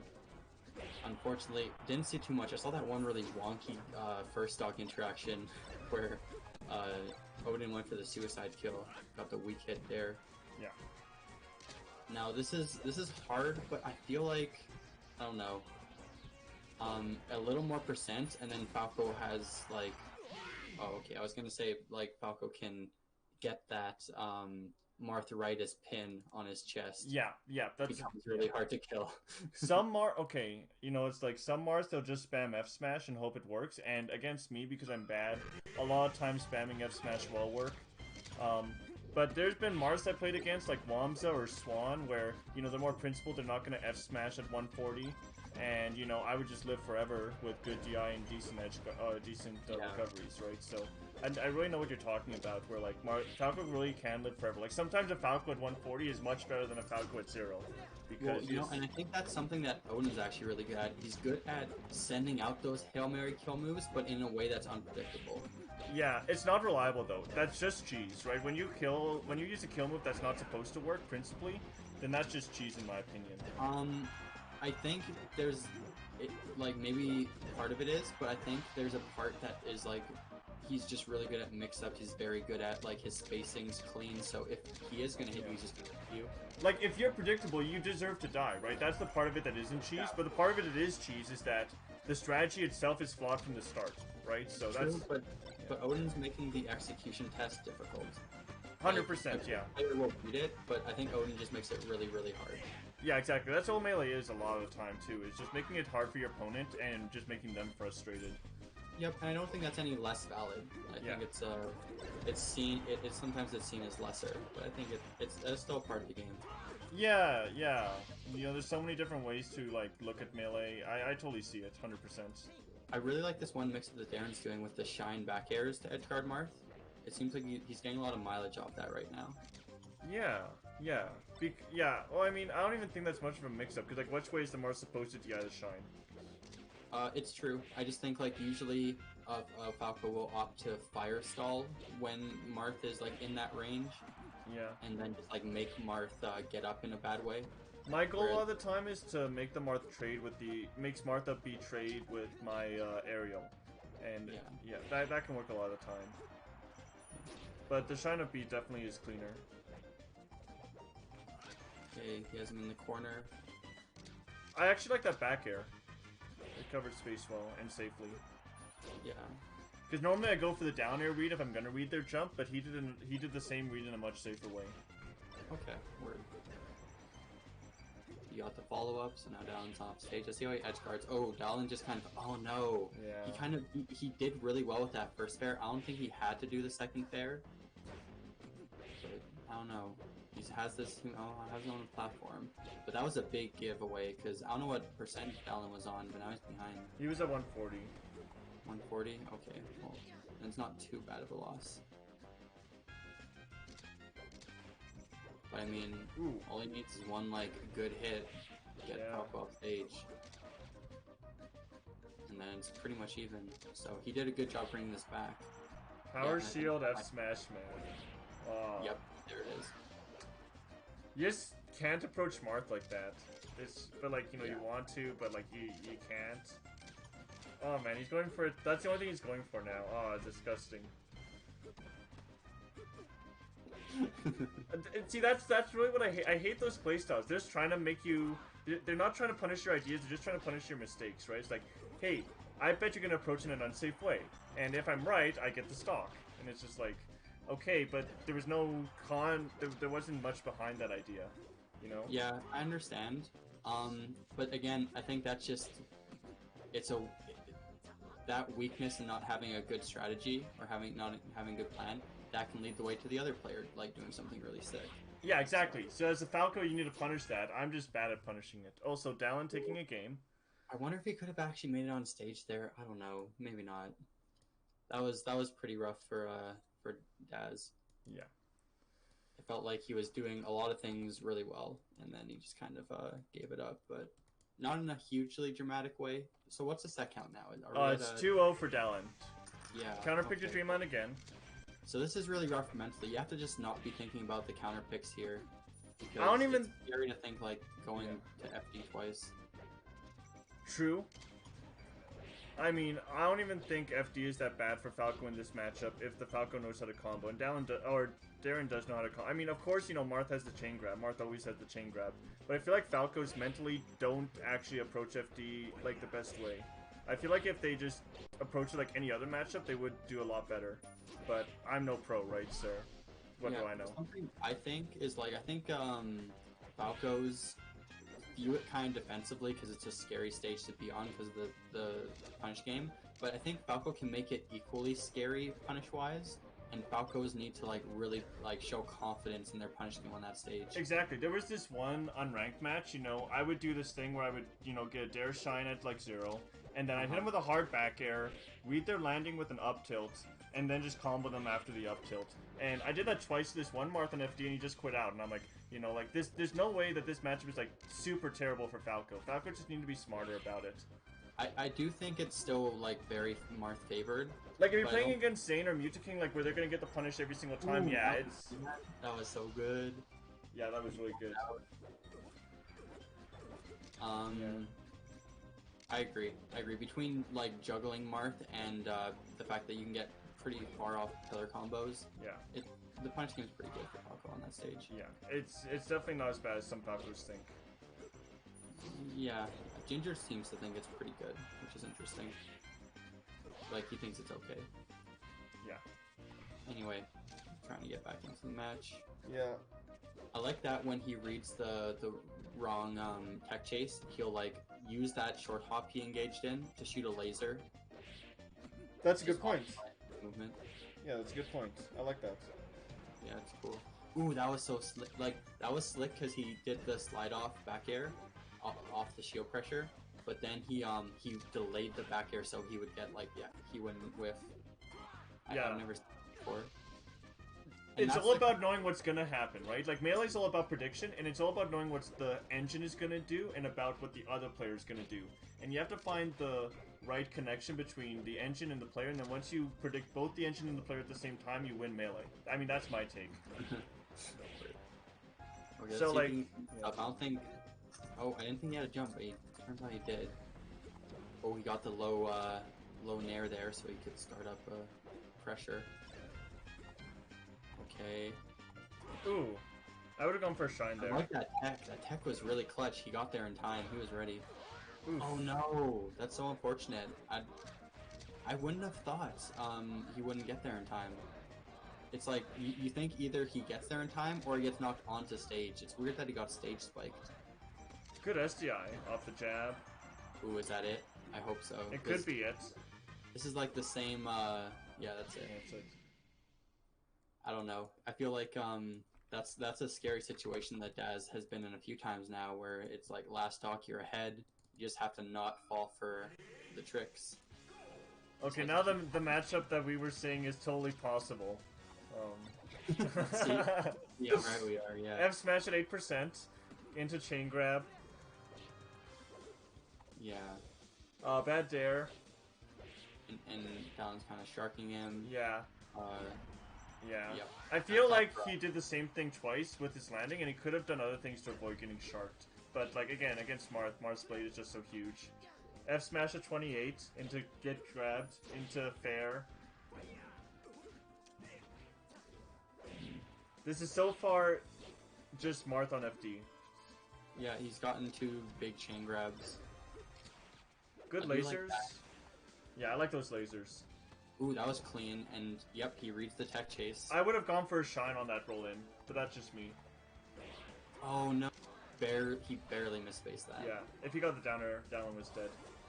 I see the idea there. A little bit of a flub. Oh, I love that F tilt. I love that upward angled F tilt. Yeah, that was dope. You forget about that option from Falco. All of Falco's kicks just make me feel like just a martial artist. It's like, you know, it makes me feel like I'm actually a bird also fighting and just beating up people. It's actually insane. I love Falco's kicks. It's true. It's like, once you put away the gun, once you're just like, my bird fists against you. Okay, Oh, good pillars. Those soft airs are all what it's about, right? If you get the soft airs, Marth can't do anything. Yeah, I mean, it does end eventually. You have to eventually turn into a tech chase or a hard hit away that doesn't kill. Or an up tilt. Well, yeah, well, what I'm saying is, he hit him with the up tilt, and then when he's up there, the next hit is gonna end the combo, potentially. Well, after the up tilt, I either go for a hard back air or a soft down air. And if the soft down air hits... Well, the soft down air will still knock down, though. That's what we saw. True. He's just a high enough percent. I guess it depends on the exact spacing, because, I mean, if they're above 100, it'll knock down 100%, but if they're at more mid-percent, right, it totally depends on, like, the exact percents, so... Yeah. But you're right, it does have to end at some point. Yeah, I don't know, maybe. Okay, so we're on last stock. Darren did a really good job bringing that back after he went down pretty early. Yeah. Did an unsafe dare on shield. But then Dallin didn't know that he couldn't chain grab at 0. Heist. Every You just Mars DI goes for the behind, chain right? grab at Fall 0. behind. Huh? You just DI fall behind, right? Oh my goodness, he just got hit by that. Oh, that DI was, I don't think, the best. Yeah, it wasn't. The way you beat the chain grab at 0 is, I mean, you can DI behind, but what I normally do is I just go for slight DI behind, and they still can't get it, right? Like, they still, I feel like if the... like the turnaround just isn't, yeah, they can't, I feel like they can grab you, I don't know if they can grab you if you're in front of them, but if you're behind them, I feel like whether it's slight DI behind or full DI behind, you're fine. I normally go for tech and play shine if I think they're bad, but if I think they're okay, I'll try to tech away. But the Marth can read that, so sometimes you can jump out and be alright. So it really depends on how good you think the Marth is. Well, I think the reasoning behind full behind, Mm-hmm. is because you land faster. Oh, I didn't know that. Why do you land faster? Well, I think just because the arc is more flat, right? It's like if you're doing slight behind, then you're going more up. Oh, that's Whereas right. That's totally right. Yeah, that's I 100% think so. right. Does that make sense? That makes 100% sense. Yeah. So I think that's why I think people just like the extra frames, Yeah, however many you get. that could Um, totally be the right answer there. I could totally see it. I actually don't know the technical correct answer, so. yeah, I don't know either. I think it's like it's a matter of 1 or 2 frames. So it really is just as long as you're behind in some way, I Yeah. think it's probably good. But the chain grab is like completely unconfirmed. Like they cannot get the re-grab out of the air. Like Yeah. I feel like even if I'm in front of them, like it just never works. So Well, what's rough about that though is like it's such a read to be like, okay, well he's gonna go. Sorry, do you want to get another match on? yeah, I was just pulling up Cell versus Do, and now I'm just gonna edit the player names. Yeah, let's do that. So this is losers semis. We have on the left we have Cell, and on the right we have Do. Beginning set count is 0 to 0.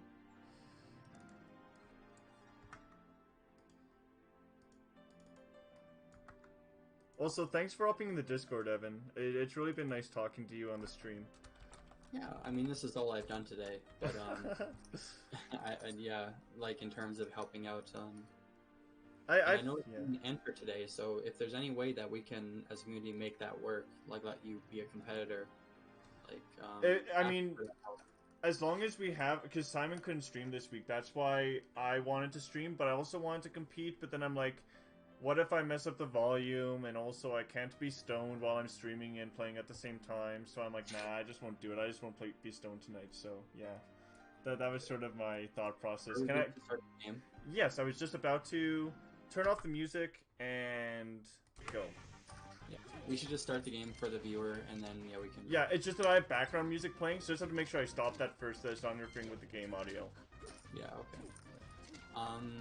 Yeah. It seems like I don't know. I want you to be a competitor if that's something you want to do. I don't want you to have to choose. You know, I didn't actually feel it that bad tonight. Tonight I was okay not being a competitor just because I just haven't been playing as hot, and I haven't been had as much motivation. It's really like as soon as I get a lot of motivation, I just use it up, and then I'm out of motivation. I'm like, well, shoot, you know, I don't have any more motivation for the game. So okay. Well, have you been entering other people's brackets? yeah, I have. And the last one I entered to, I got knocked out of winners by Marth, who just spammed F Smash for 2 games. Okay. And that was really frustrating because I knew how to beat it, but I was just like, what the heck? I don't like being cheesed, right? That's the main thing. It's like when someone's trying to cheese me, it's like they're saying you have no skill, and I really take it personally. I really do. And I know I shouldn't because it's not even a personal statement from them, right? They're just playing the game. Yeah, but I take it personally. I'm like, in game is just about you as a player, your character. Yeah. Like you have to, yeah. But whenever personality. But like I really think that they think I'm not good at the game, and that really hits my ego. And I've been better at getting have no ego online, right? But even in tournament, I still have an ego, and I really have to kill my ego. So you know what I do is whenever I'm going into a game is I allow myself to lose. I'm like, okay, well I'm going against this player. Like I try to let go of I should beat them, I shouldn't beat them. I'll just be like, I'm allowed to lose here. Like if I lose, that's fine. If I go 0-2, that's fine. yeah, that's right. Yeah, if I had that mentality, I probably wouldn't have lost. But I'm like, I really put pressure on myself to beat his F smash because I knew exactly what he was gonna do. He was just gonna F smash me 100 times, get me off stage, and then F smash me again to edge guard. And I knew how to beat it, and I put too much pressure on myself to beat it. And I feel like if I put less pressure on myself, I would have just played melee, and it would have gone better. That's actually really good advice.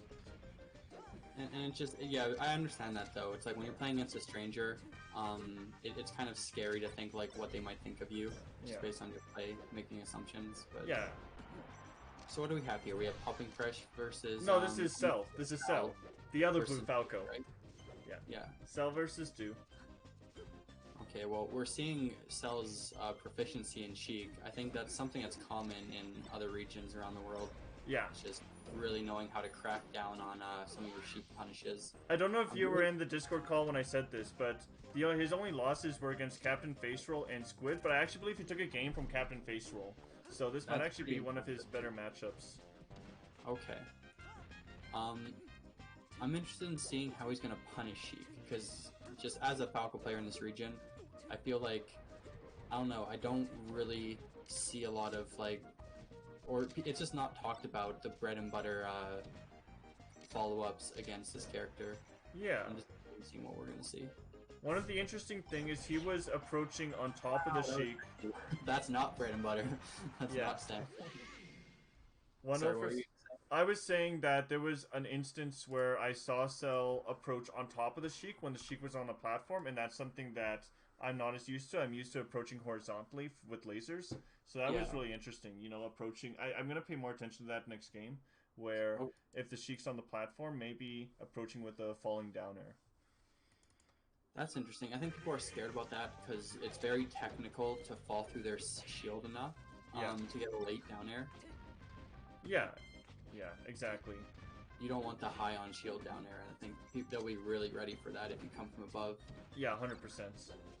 It also depends if the Sheik sees it and if the Sheik reacts in time to shield it. Yeah.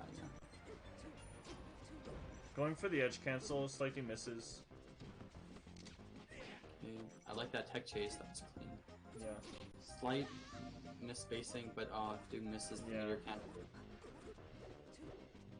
Good ledge game. I like that ledge game. That's what I want to do every single time. Yeah. Ooh, that was good patience by Do. And oh, sniped him with the needles. Yeah. That was clean. Up tilt, gets the combo going. Yeah, the shine into platform tech chase on the top platform is something that Quaff told me about comboing in the Marth matchup as well. I feel like that's... yeah. Ooh, that could have been a bad down air, but I guess he just got him when he wasn't ready. Double fair. Misses the slide off, but it's alright. Yeah. Ooh, that was not the best roll. Going for a laser. That was a really ballsy laser. Okay. Ooh, that was some crazy movement by Do, but gets caught. I love that. I love it. I love it so much. Every single time that hits, I just can't help but laugh. That's the one thing that keeps me going in Melee. Yeah, I wonder why he was holding in like that. People are holding in because they're expecting... They're using survival DI, right? Yeah. Yeah, that makes sense. Maybe. Or maybe he was trying to wall jump when he got up there, because he still had his jump, I think. Yeah. Oh, yeah. He could be preparing something else as well. That makes sense. Yeah. Okay, well, Dude just took a lot of percent, and that's, I think, the stock. I don't even know how. I feel like it was just 2-hit strings. I feel like that's a lot of this matchup as well. It's just getting the good 2-hit strings and catching Sheik's landing. See, he does the same thing. Shine to shine into platform tech chase into up tilt. I feel like that was like pretty standard. That looked standard for sure. Yeah. The shine, like when Quaff said it, I'm like, yeah, that's an idea that makes sense. But now that I saw it like 3 times in one game, I'm like, shine to shine is probably the way to go against floaties, except for like Peach and Puff, of course. But like for Sheik Marth, I feel like shine to shine into some sort of catcher landing on a platform. These midweight characters. Yeah. Okay, 2-0 for Cell. Yeah, that last game was very dominant, but I'm sure we'll see Duke come back with some adaptation.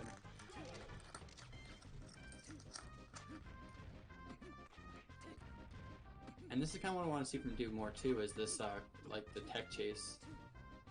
I guess we just haven't seen as many, like, him land those grabs. Yeah. You have to get the grab first. And I feel like Cell's really good at not getting grabbed, for whatever reason.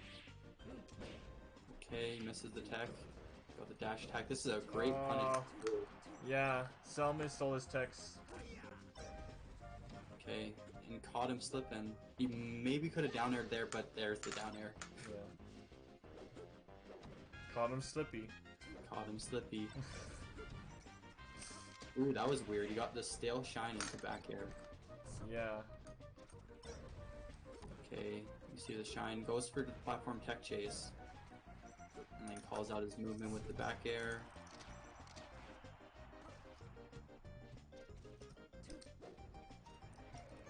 Oh my goodness, I love that shield. That was such a good shield. Yeah, he was confident in his M&M shield. He got the back air out. And very got good. Yeah. I feel like even when the shield was like super small, he was still using shield DI.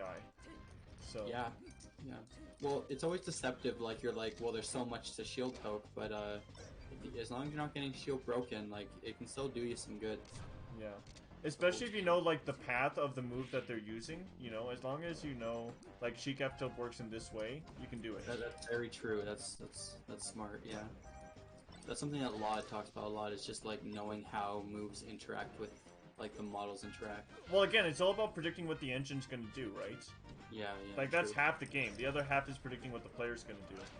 And sometimes once you like get so far into shield pressure, sometimes they'll crack. They weren't prepared to shield pressure this much. Yeah. Oh, misses barely. A little late.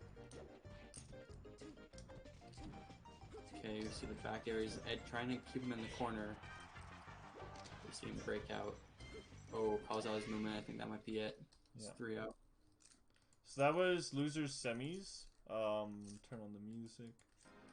So we're going into losers finals. Let's pull it up. Yeah.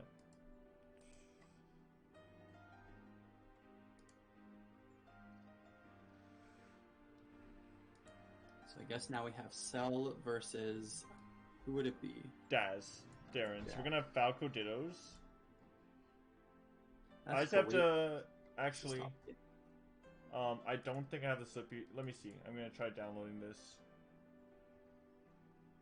Yeah, Darren only gave me one Slippy file. We can't stream it quite yet.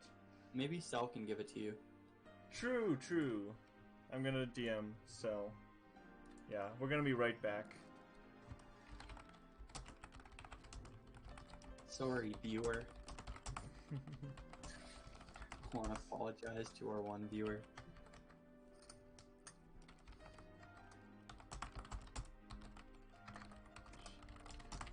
Word. Well, I think this has been pretty clean. I think we're running decently late. Well, but, everything that went wrong the past few weeks have changed, and now everything's going right. I feel when you were playing, was P-Stat a starter? Or did you have to? Was it FD instead that was the starter? No, it was definitely P-Stat. Okay. Yeah. Yeah. Okay, then that's good because they only gave us the choice between the Rona Rumble set and the Rona Rumble rule set and the standard rule set. So Yeah. as long as I'm gonna have to tell the Nice Time Netplay guys to change their rule set to the Rona Rumble's rule set because you can't do that manually in Smash GG. You have to get a mod to do it for you. So Interesting. Okay. I'm also gonna DM Daz just in case. Yep. Might as well. I'm just gonna tell him he can do it after his set. Notification while he's playing, but that's how it goes. But yeah, I guess like if we think about just our LAN brackets, they usually went till like 10, so Yeah. this is on schedule by that standard. Some things are easier, some things are harder, but I don't think it's unreasonable. I think this is fine. Yeah. As much as people like talk about how I don't know, they got other stuff to do, like it's a commitment. It's a time commitment for sure, entering a bracket. Yeah, and so many people are so bad about not messaging me beforehand. Like, Jarvis was the only one who did it. And Mystic and Smart Alec both forgot to message me to DQ them out of bracket. And it's just like, come That's on. huge. Like, that's the least you can do as a competitor. It's like, It is annoying, but honestly, like, with my time with the scene, it's just something that you gotta work around because it's just something that players, like, you tell them that that's like... Yeah, you can tell the players 100 times and they're not gonna remember. Like, I can tell Odin to upload his Slippy files and he's not gonna remember for his first round because the first round doesn't matter. First round never matters for Alan, so he's never gonna remember. But I can try. Yeah, you can try, and then just like don't have your expectations too high. Just be like, down, upload your Slippies, and then just wait for him to not do it, and then be like, okay, well, I'm moving on. Yeah, exactly. Work around the people who don't hold up their end. Because they're not worth you wasting a ton of time on. Sorry, I didn't catch that last part because I pulled my earbuds out the last second. What was that? Oh, no worries. I was just saying, like, it's not worth wasting a bunch of time on people who are just going to send you through the same stuff over and over again. Yeah.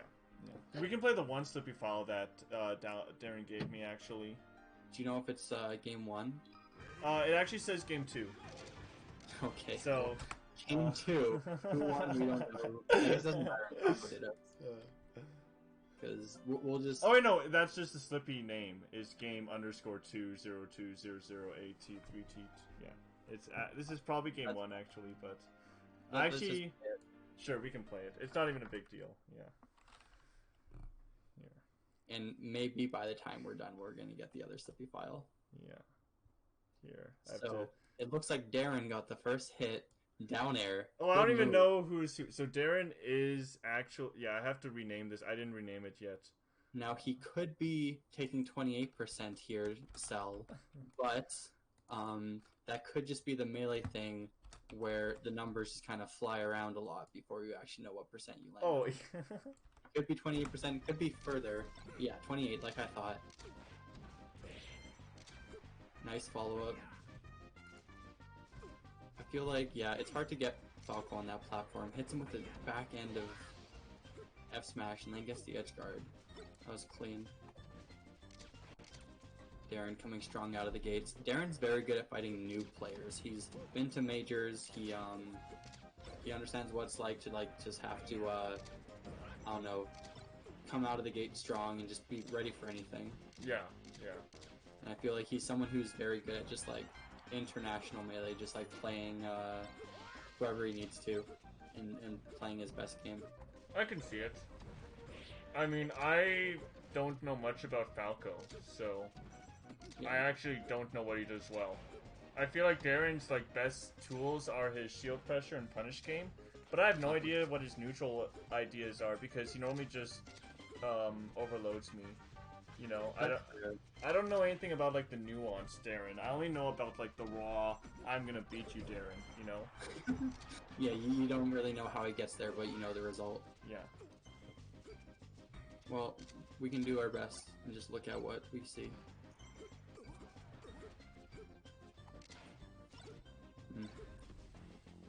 Okay, so Darren with a sizable lead here. So I'm trying to get out of the corner there with Nair. That's kind of a scary, I don't know, out of shield move to use, just the short hop back air, the auto cancel back air. Yeah. Because it's always going to hit high on shield. Yeah, but if you do the right aerial drift, it's almost unpunishable. Like, you just have to have the right aerial drift. That's true. Yeah. So I guess that's what you look for in that move. Okay, well then Darren with the 3-stock lead. I love that moonwalk. it's a Darren staple. Ooh. I think he's been doing a really good job of getting out of the corner, and that's partially why he's living to 124%. Just because getting hit by these hard hits, these weak hits in center stage. You can live so long in the Falco Ditto matchup, honestly. Yeah. Especially if you SDI the up throw lasers. I guess, yeah, staying in shield's kind of safe, and I wonder what he should... I guess, like, side B was the move, and he just... Once he started up B'ing, it was already kind of, like, too late. That's true, yeah. Even if you up B low enough to grab ledge and not go over the stage, they can just grab ledge if their reactions are good, so... Yeah, you have to do the wall jump side B, though. That's the only true option that gets you out of there. And that's a big if, because like getting that Mewtwo King angle when you like up bead right after teching is like so tight. Yeah. Oh, goes straight in with that up B. Now the Cell brought this back. He was at high and stock 3, but like okay. Yep. Darren going up 1 game. Brute forcing his way into the W. We're still waiting on Cool. Yeah.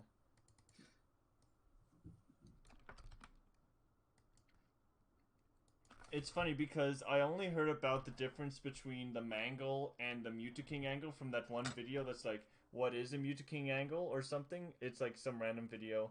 And it's just like, the Mangle is the one where like, everyone knows the Mangle where you like you go like a deceptively high angle, but you still are able to drift back to ledge. And how the Mewtwo King angle is where you're slightly above the ledge and you go to ledge and you get invincibility. Because like the reason it's called the Mewtwo King angle is because Mewtwo King actually figured out that if you're approaching the ledge from the upward position, you get invincibility from the ledge before your up B animation ends, which is actually so huge. And that's how you can avoid all the moves that cover ledge, with that downward angle. So.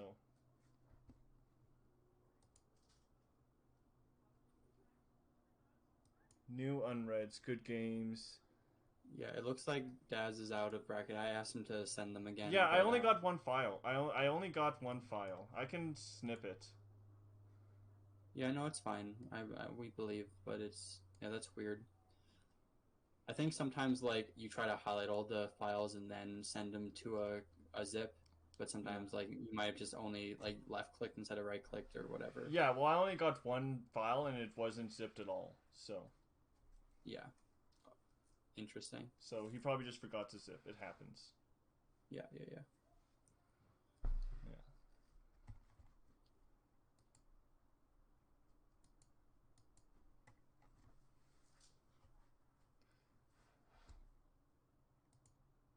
Oh, apparently my grades got released. Because someone messaged me and they said, how did you do? Let me see how I did. Oh, I got an A. Easy. Easy A. Easy A. Nice. Because the thing about economics that's super OP is that if you do better on the final than on the midterm, the final replaces your midterm grade. So the fact that I got an A on the final means that my B on the midterm gets turned into an A. So. Yo, that's pretty clutch. And the thing is I got a 77.5% on this exam, and that was equivalent to an A. I don't know how that works, but I guess they just what's that called when like the course it gets standardized or whatever. Well, actually, there is a thing in economics as well, the economics department, where they take the average grade and that grade is a B. So what I'm thinking is chances are the class did terribly and I did above average, so I got an A. So is that like bell curve or whatever? Yeah, it's. I mean, they say it's not a bell curve, and it isn't really. Like technically speaking, it's not a bell curve, but effectively, it's a bell curve. So okay, yeah. So where are we with the? Oh, finally got them. I finally got them. Grand finals both. Oh, did not say. Okay, downloading the first. Okay, this should be Darren versus Cell, I believe. Yeah. Except I see like 8 files, so this is not okay. I'll click on the first game. Is this a Marth? This is Falco Dittos. Oh, I know why there's 8 files. It's because he told me that some of them aren't the actual files. So let's go to the next game. Okay. Here, so this is game 1. Sent you, like, a handful of random stuff. Yeah, because they quit out in between games. So this is game 1. There's no way they struck to FD. Sorry, I have to do this the right way. Are they organized by time? They are. Am I missing? Oh wait, I think the Dreamland game must have been game 1. It has to have been, because there's 2, 3... Yeah, the Dreamland game had to have been game 1. So this is game 2. Okay. Okay. I'm just gonna say this is game 2. Game 2, everyone. Oh, whoops.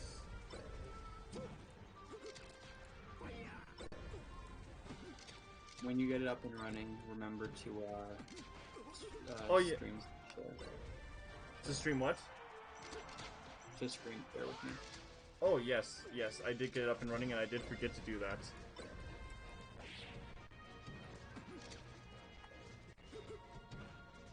There we go. So game 2, 30 seconds in. Oh my god, that must have been a quick first stock. Did someone SD?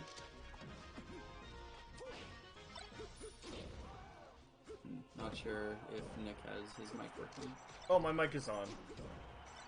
Okay, cool. I just had nothing to say about the Ditto. Yeah, that first stock went by real fast. Did someone SD? I actually forget. I can check the Slippy file though. No, it's fine. Let's just watch. Ooh, he could have just held ledge there, but he went for the super fast back air. Okay. I like that pressure going in straight with the shine. I love those up tilts because they didn't look safe, but they probably were. Yeah. I mean, I think if Daz is ready for them, I don't know if that's what he wanted to do, but he got the kill anyway. That's a good downer conversion, yeah. Yeah, it looks like he caught him on like just DIing in and just realized he could just like dare off stage. Yeah, that happens so often in the Ditto. Yeah. I feel like I'm really surprised he went for the tag switch to Daz, because Darren with like Dare spelt as Dare could have been really good as a Funko main. Oh, 100%. I would I'm have taking gone. that every day. No, that would have been my tag if my name was Darren. Yeah, Darren, why not? It just, you only live once, dude. Yeah. Go ham, be cringe. Anyway, they're both really getting these power shields down. Oh, I love that chase. Guts with the 2 weak hits of Bear in that combo, and still going. Like the lasers, and nice. the rush down into tech chase down tilt. Ooh, caught him with that laser. That's really gutsy double lasers. He needs to get something started. Weak hit, reverse F smash. Oh my goodness, this is such a slobber knocker. So many mistakes from both sides this last stock. Well, we're seeing a lot of mistakes by Cell, but he's allowed to make those mistakes when he's at 0%. Yeah. I feel like the Dreamland game wasn't actually game 1, because apparently at some point Darren was up, or Cell was up 2-0. But anyways, I'm just gonna continue playing the files. Right now it's... yeah, right now it's... Oh wait, no, because Cell just won that game, right? Did Cell win the... Did Cell win the Cell didn't win the Dreamland game, did he? He didn't. No, Darren won the Dreamland game. Okay. So it's 1-1 right now, but you're saying so maybe Dreamland was game. This might be the same game we had watched originally. That's so rough. I don't know what. And then I don't want to bug Darren for the extra file. We'll just see if this game looks similar at all. I don't know if I can even remember anything that happened. Because there's no way they can counter back to Dreamland. Okay, well, know what I do remember? I remember Darren went up really early. And he's up now. He went up 3 stocks. If he goes up like another stock, then, or if Darren loses a stock in the next like little bit, then we know it's a new game. Okay. Because Darren had a 3-stock lead. Yeah, this is a different game. I just checked the Slippy files. Yeah. Okay. I feel like we might have watched Game 5 first, actually. I feel like the first game I opened was Game 5. Well, don't say that because we don't know. We don't know. Who knows? Yeah, who knows? Anyway, this is such a bad stream, honestly. We're just trying. We're trying to roll it. I was gonna say. It's fine. Okay, got this edge guard. Good recovery from Darren. Yeah, that was pretty clean. I feel like still kind of in the corner though. Yeah. Yep, that's what we do there. I feel like the best Falcos always end their recoveries with a downward angle towards ledge. Because, you know, that's just the safest way to recover a lot of the time. Like, they'll get hit off with all of the other bad recovery attempts, but then, you know, the one that works is the one with the downward upbeat to ledge. Yeah, I can see it. It's like it's the quickest. It's yeah. I don't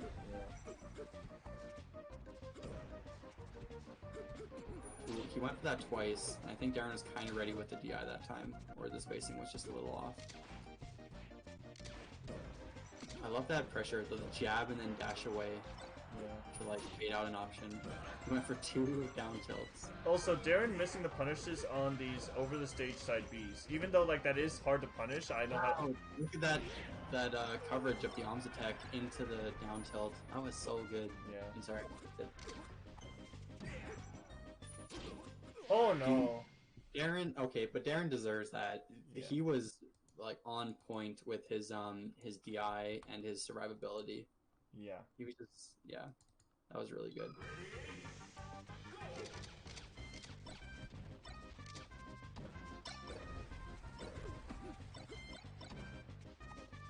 Because based on the games we saw, Darren should be up 2-1. Yeah. And that's what I have. There's no way they went Dreamland 3 times though, right? Because they would have had to Gentleman. They probably did, I want to say. This is the 3rd Dreamland game we are watching, so at some point in time, they probably Gentleman to Dreamland. That's crazy. That's nuts. But based on the file order, they had to have struck to FD, which makes no sense. I guess they. What if these are actually Darren against PoppinFresh or something? Oh god, can you imagine? Anyway, this is the last one we're gonna watch, because I think this is our game 5, or this is our game 4. No, there's one last file after this one, but if Darren goes out 3-1, I think we might not want to play the last one. No, we don't want to watch a game that just we know someone has to lose. Let's just watch this and see who wins this one. That's this is crazy. At least grand finals might be cleaner. Yeah. I'm sure this is a one-time thing. You know, Darren's not that like bad at uploading files. The other files he uploaded were fine. It's just for some reason this set. True. We're rolling with it. Okay. So Darren cleans it up. It feels like just been a back and forth this game. Let's see him get out of the corner. You put yourself on the ledge. I always have so much trouble following up on platforms from below platformers, Balco. Up air's a good option. Up air's like a good hit confirm.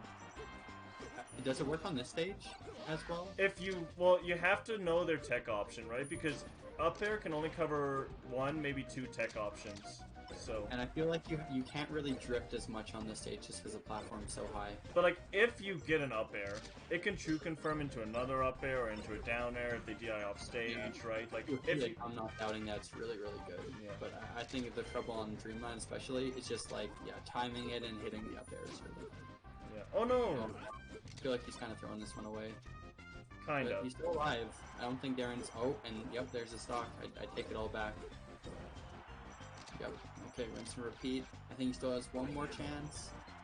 Yeah, that's it. I like the side beat. I think he might have been trying to edge to cancel it, which is crazy. Wow, this is showing a lot of resilience from Darren to be still like he almost SD'd and had a 3-stock deficit, but we see him fighting on this second stock. Wow, and recovering so well. Yeah. I'm very impressed. This is crazy. Oh, I like that turnaround. And now he's got a big opening.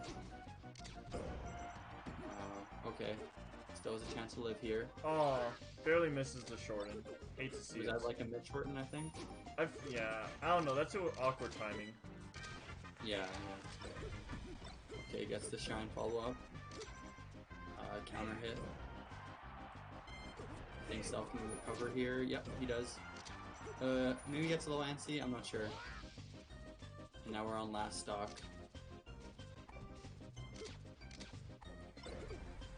Ooh, that's what I'm noticing from Cell. Cell's really good at these, I don't know, these counter hit shines.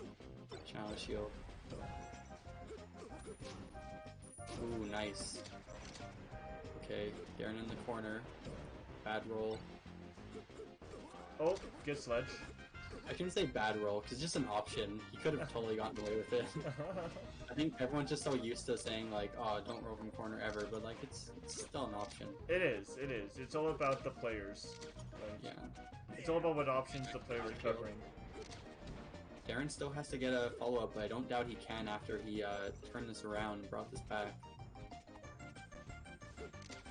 Cell playing is super safe with the good shields. Ooh, that was crazy.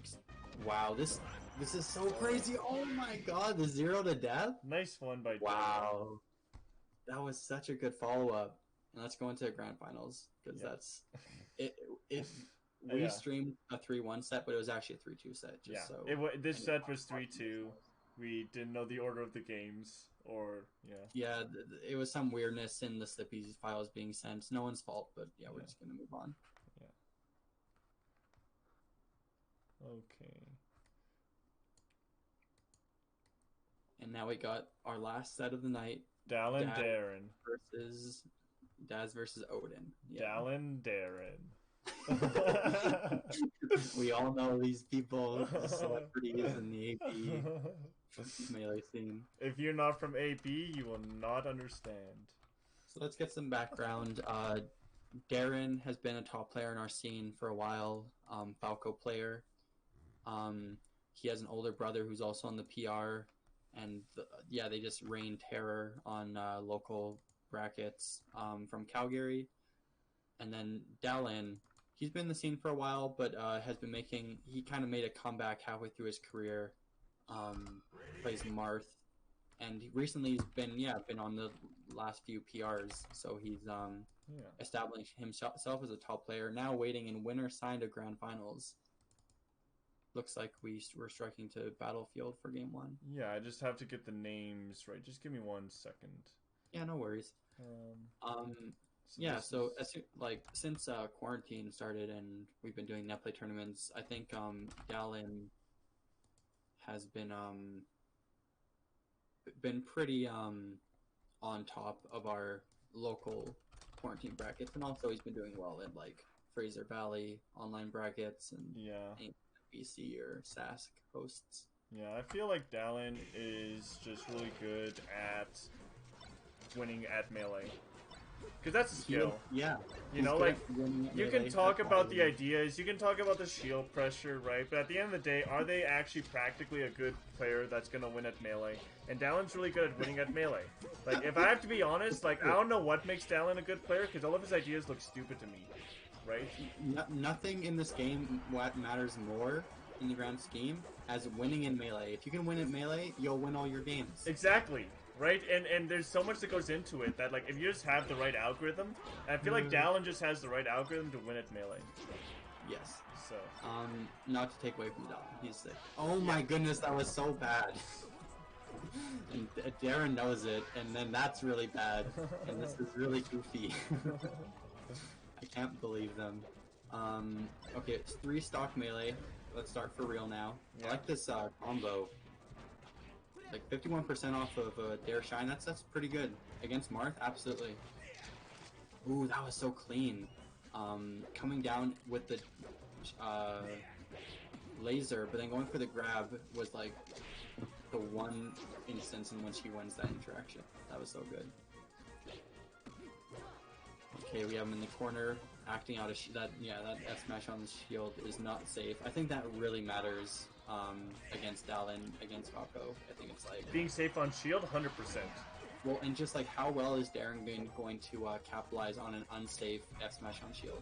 If he's going to get 100% every time it happens, like, that means stocks and games for Darren. Yeah, like, you need to let Dallin know your F smashes are not okay, right? Because if he thinks his F smashes are okay, and if he thinks his F smashes are gonna work, he's gonna do it again and again and again, and you're gonna get frustrated because you're Falco and... Yep.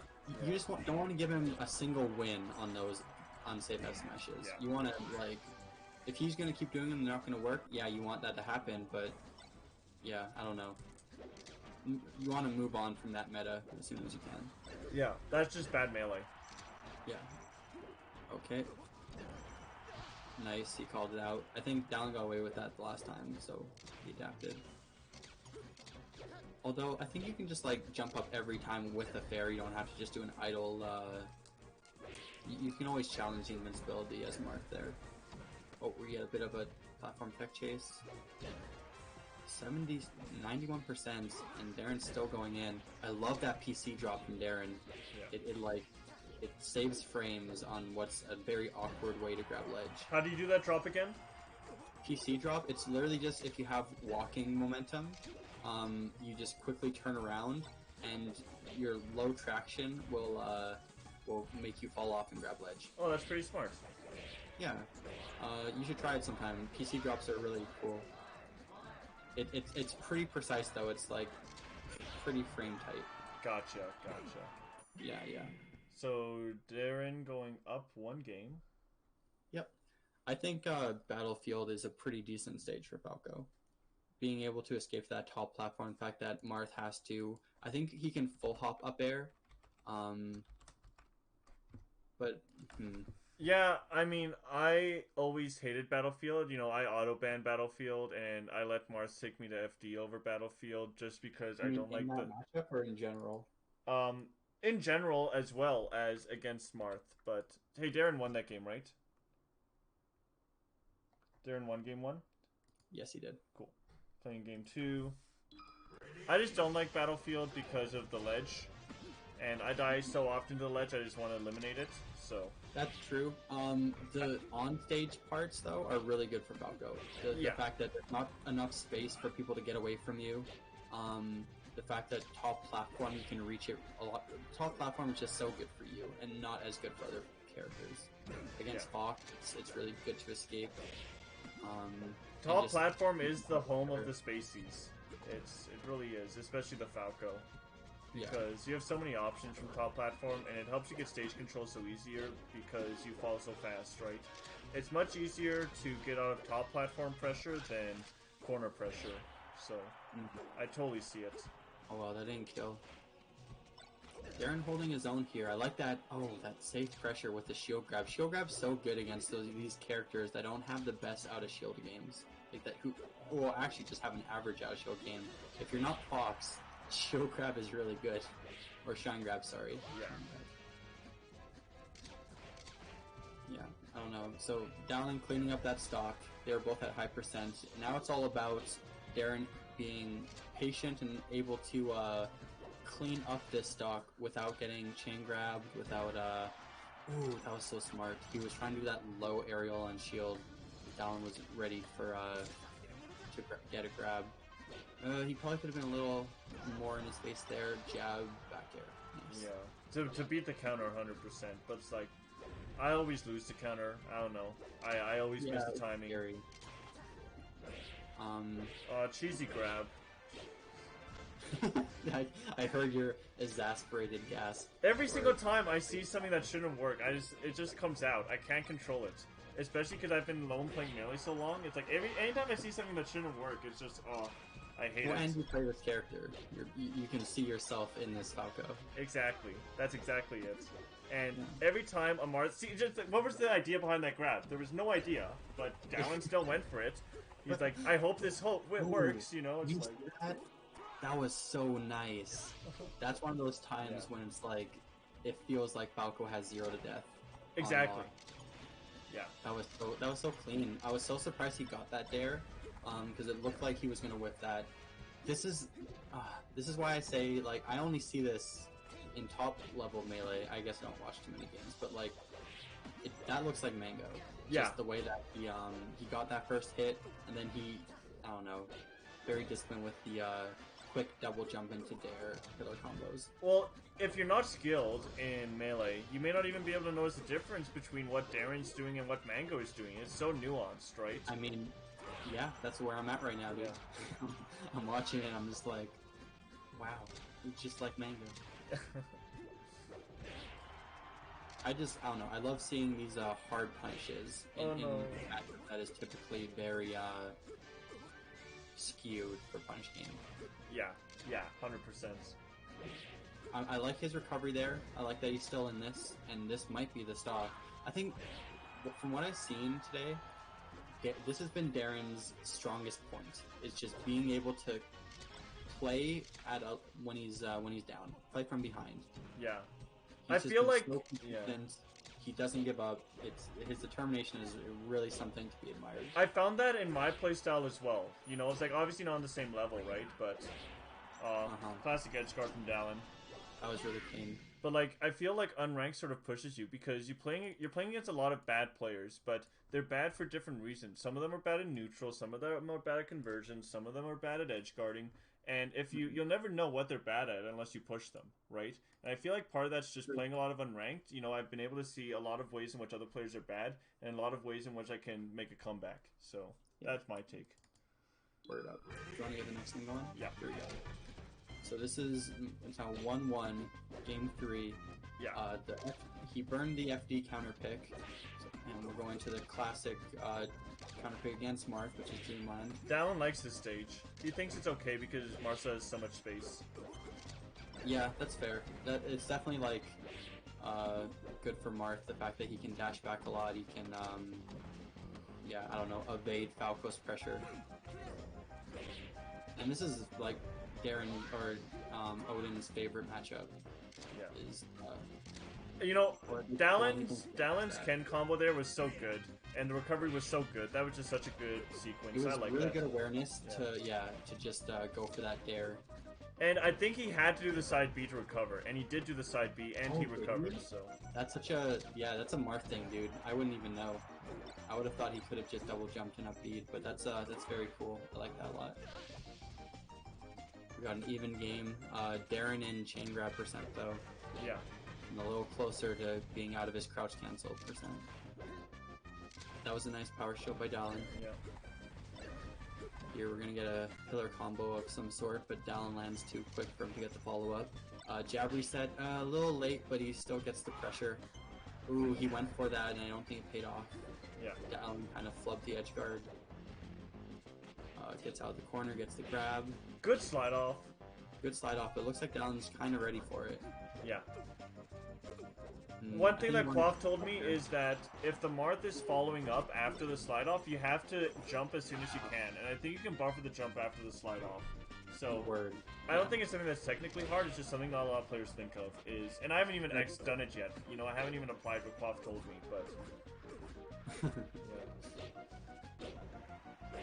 Okay, 2 fairs. Looks like Darren DI'd that out, so he got him with the mix-up that time. Unfortunate angle.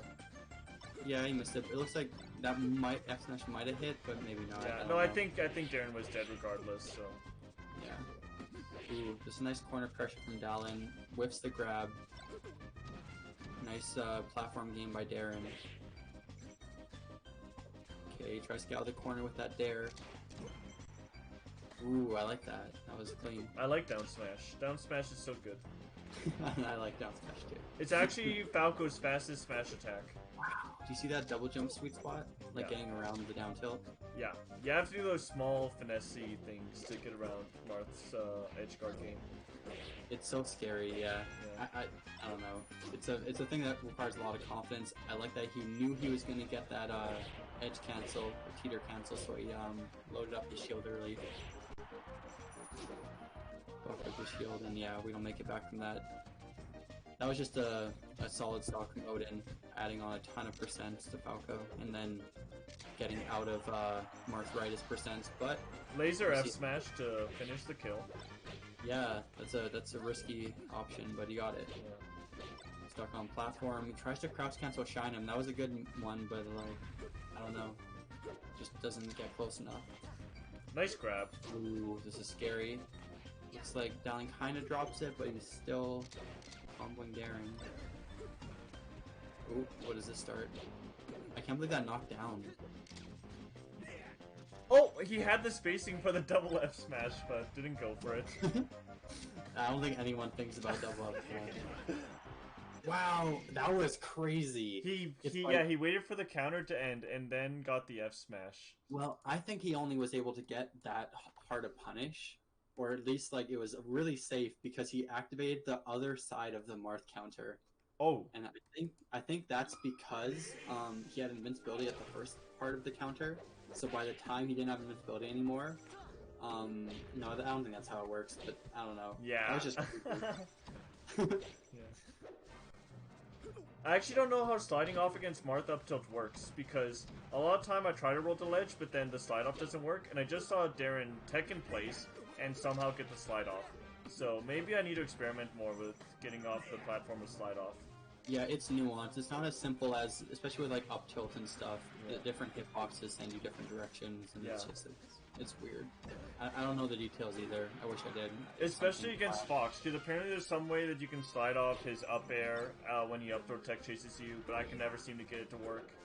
And I could lab that out, but I have no idea. You know, hacks would know exactly the way every slide off situation would work, but I don't. Yep, I'm I think not most top player spacies, like, yeah, they know it at some point. They learn it. Yeah.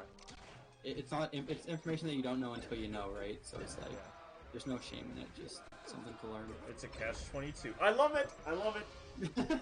Gets a shine spike. I don't know why that stands out to you particularly.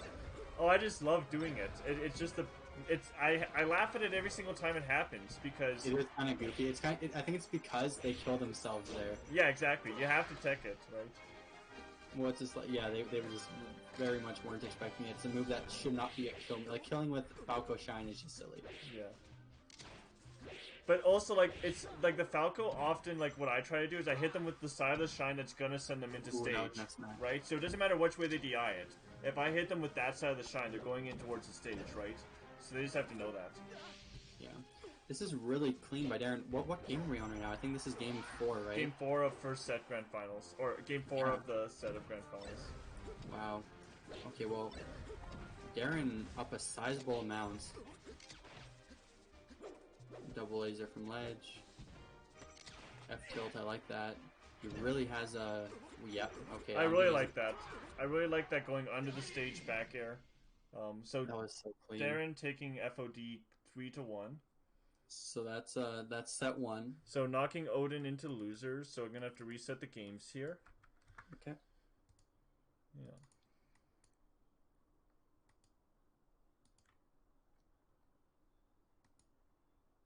I guess I'm talking about like spoilers and stuff, but you already know because you see the game counts. Yeah. I guess maybe you can just not think about it too hard. Yeah, it's hard not to think about it, but yeah. Oh, well, also I'm very tired. For me, not thinking is easy. Just don't. Yeah. For me, not thinking is hard because I'm always thinking. I literally have to be asleep in order to not think. I don't think because brain dead. brain. Yeah. Okay. Oh. Gets him off stage early. But yep. I don't know. I feel like part of it's on Odin. Like Darren is doing really good in these defensive situations, but I think Odin could be following up a little better on these edge guards. Yeah. Could be closing it out. Okay. Yep, double fair. Oh, he really DI'd that last one out. I think you gotta recognize when he can't dare you or when like it's just worth it to DI in the second one. If you DI in the first one, you gotta DI the second one in as well. Yeah. Ooh, got that jab reset, laser reset into F smash. But he still has to get the edge guard here, and yep, goes away. Throws him off stage into another edge guard situation. He's living, but he's still in the corner. That's the class. I remember seeing that one where it was like a game 5 situation or something. It was like last stock, and yeah, Odin just like gets up from ledge into just like tipper F smash that just demolishes Darren. We just saw it again years later. Okay, gets the shine into shine back air. Just a good way to knock on 30%, I guess, if he doesn't feel like he can go for that pillar combo. Or just as a mix-up, I guess. Sometimes you can even get a follow-up off of the shine back air if they're not ready. I really do like Darren's follow-ups. But yeah, sometimes he just gets the unlucky bounces. Ooh, that was a nice grab. Okay. Sorry, I was alt-tab doing something else. Now I'm back. So, it looks like Odin been able to squeeze out a bit of a lead here. I see what you mean. Yeah, I saw it again there. Yeah. Well, that's really good. Yeah, I don't know, it's just like, it's so seamless. You don't have to waste frames doing the dash back, wave dash back stuff. It feels more... Well, I always go for the shine up B, but I am somewhat inconsistent if I'm not playing hot. But I guess shine up B is really fast because you get to run to the ledge. Yeah. That's why that's fast. Yeah, I go for shine up B pretty much every single time, but like it totally depends on the day if it's consistent or not. So Yeah, that might be more well, consistent. And shine up B would be faster than, if we're comparing the two, shine up B is more consistent than PC drop, I think. Yeah, but if you know the timing, then PC drop's gonna work every single time. Like that, like you know the things in Melee where you just know exactly the input and you just do the exact input and it works every single time. Like there's just some things where you just know exactly how it works. Well, PC drop's consistent because it's only one input. All it is dash back. Or all it is like turnaround. That's all it is. Yeah, that's true. That's true. That's why that's consistent. But the shine turnaround is more consistent because it's less frame tight. Oh, that's a fair point. That's a fair point. Yeah. Okay, goes to ledge and gets there. I think. Oh, that was so good! Ticket. I love that. Oh, that was such a good play. He went to that top platform. So hype. No, because the reason that was good was because Darren's idea was, I'm gonna go into the center of the stage, then to top platform. You're gonna go into center stage, and I'm going to combo you. And instant replay. That's what happened. I just wanted to replay that because that was such a sick play. Oh, it was just so good. He goes to top platform. Dallin takes center.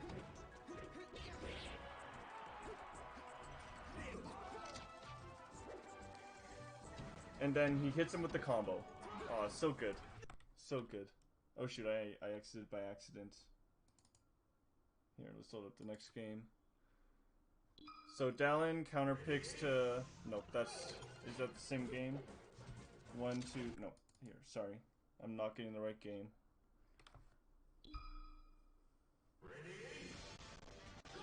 Here. So, yeah, FD. I'm just blown away. I thought that was super good. I love seeing a good suicide there. Yeah. Yeah, and that's what I live for in Melee, you know, it's the smart ideas, you know, it's like showing how smart you are through the game. That's why I love Melee. Yep, it's definitely a part of it. There's a lot of skills you can demonstrate in Melee. Yeah. Being smart in Melee and playing Falco, I think sometimes don't go hand in hand. Yeah, you bird brain. I hear that so often.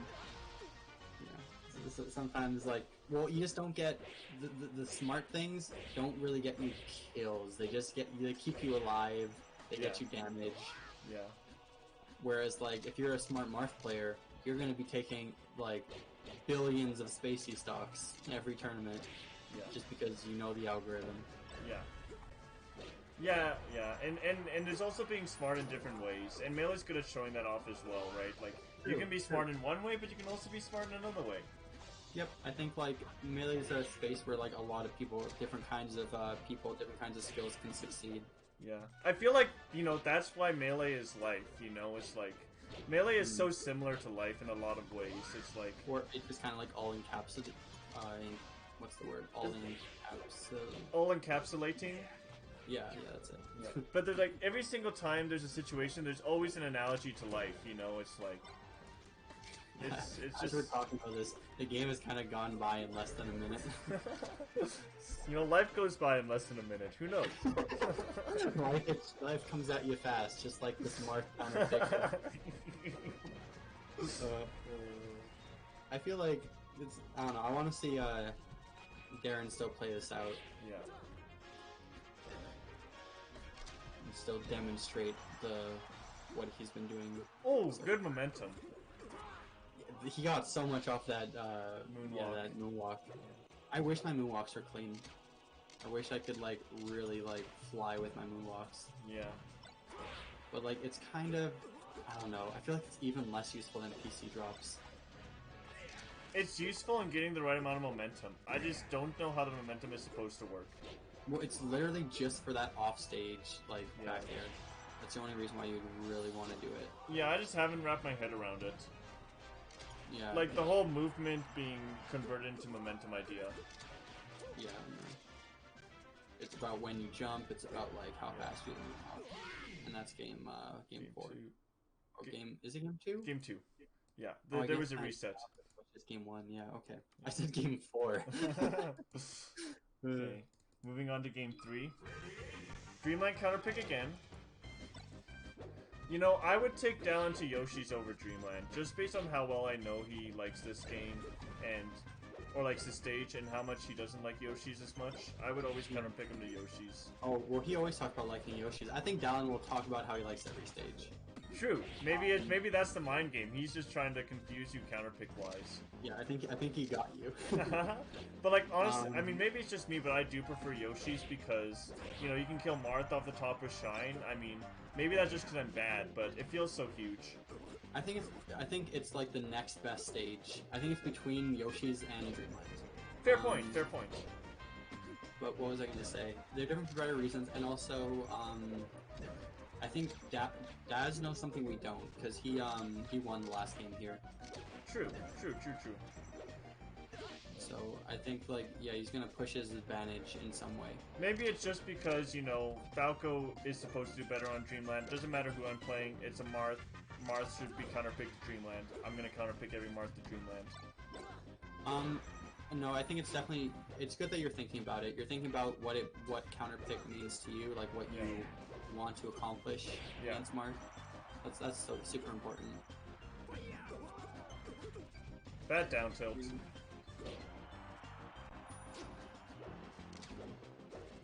And this might be why Dreamland's good for Wow, that Falco. was so good. Falco can lit. Yeah, that was a good recovery. Unfortunate with the up B at the end. Yeah. But like, I mean, if Falco can lift to 200 more consistently, then yeah, this is definitely good for Falco. Yeah, it's in. Oh my goodness. That conversion was so good. I would have gone for a downer every day of the week, but it wouldn't have hit. It wouldn't have hit, but the back air hit. Like, Yeah. he stopped and thought about the optimal punish. Like, he wasn't like concerned about how much time he had. He was able to like slow it down and be like, I have time for this. That's just being smart. Yeah, that was very smart. No, watching Darren play is a pleasure. It is really like. Yeah. I'm a Falco player, so I'm biased. But, oh, I love the back air spacing.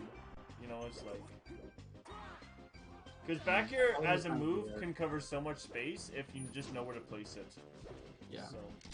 Oh, you see what he was doing there? He was trying to run through Darren's shield and get the up air like that Armada tech, where you counter the slide off. I'm not too sure. Oh, where you run off the platform, push them off their shield. Yeah, Exactly, I know. Yeah. I He's feel... trying to do that. Yeah. He was just a little too late. Okay, we got Odin in the corner. Ooh. Catches him out of his fire stall. Give some stage. Because he wants a solid hit, right? He doesn't want to be off stage at all. Oh. Ooh, I was really liking that pressure, and yeah, he just gets the wrong button. Yeah. But no, it was smart because he got the invincibility to clean off the game with a back air. Yeah, So. dude, invincibility is kind of good. Yeah. See, it was all in the plan. It was all in the plan to finish off the game. Going to game 4. Game 4. They go back to battle, or did they start Battlefield? They started Battlefield, so I think, yeah. So Darren prefers Battlefield to Yoshi's. I don't know. Well, this is Odin's kind of pick right now. Oh, so this is Dallin? Well, Oh, yeah, Dallin because lost game 1 here, eh? Yeah, he did. Dallin lost game 1, and he's coming back here now. Yeah, I can see why he'd like this more than Pokemon or FOD. 100%. Yeah. Well, I don't know why he would like him more than FOD. I feel like maybe it's because like Darren's movement is really nice. I've been playing more in FOD, and the combos that you can get against more than FOD, I feel like are the strongest. Like, I feel like FOD is the best game for Falco's Punish game because of the moving platform heights. And yeah, I can see it. you know, you can poke through with up tilt. You can poke through the platforms with up tilt a lot of the time, right? And I feel like that's huge for the matchup. So.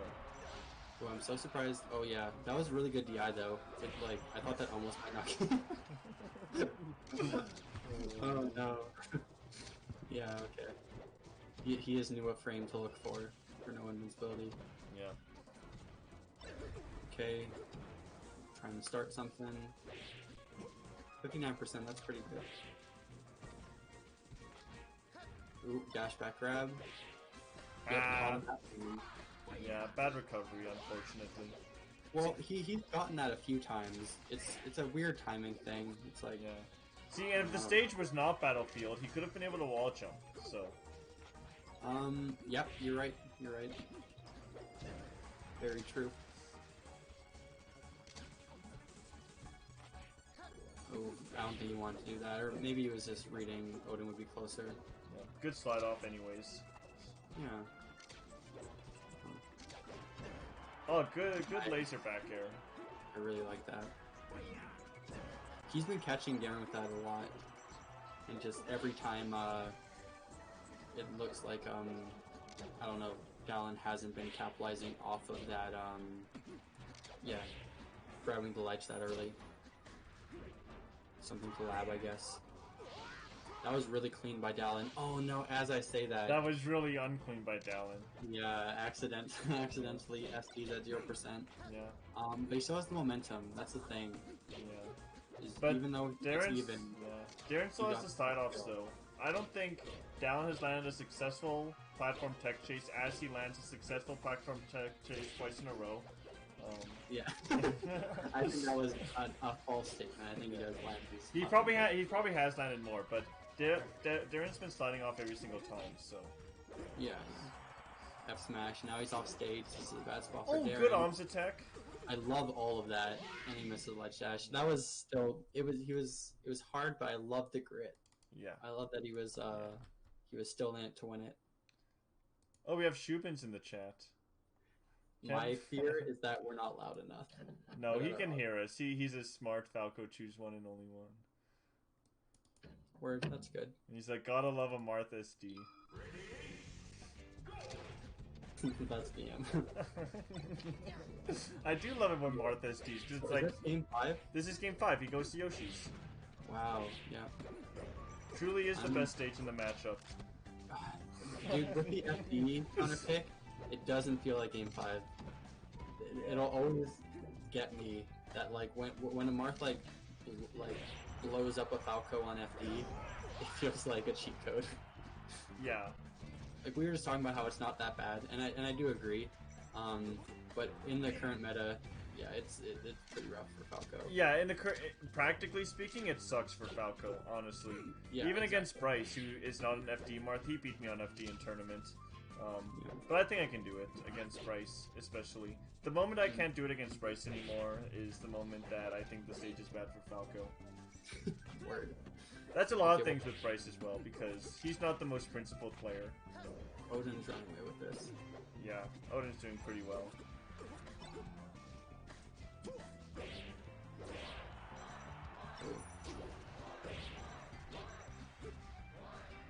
Yeah, this is hard going down this much game 5. It's you can always make a comeback. You can always make a comeback. If anyone can, I believe in Darren for sure. Although the forward airs are questionable. Okay. Yep, gets the kill off that weird interaction. Okay.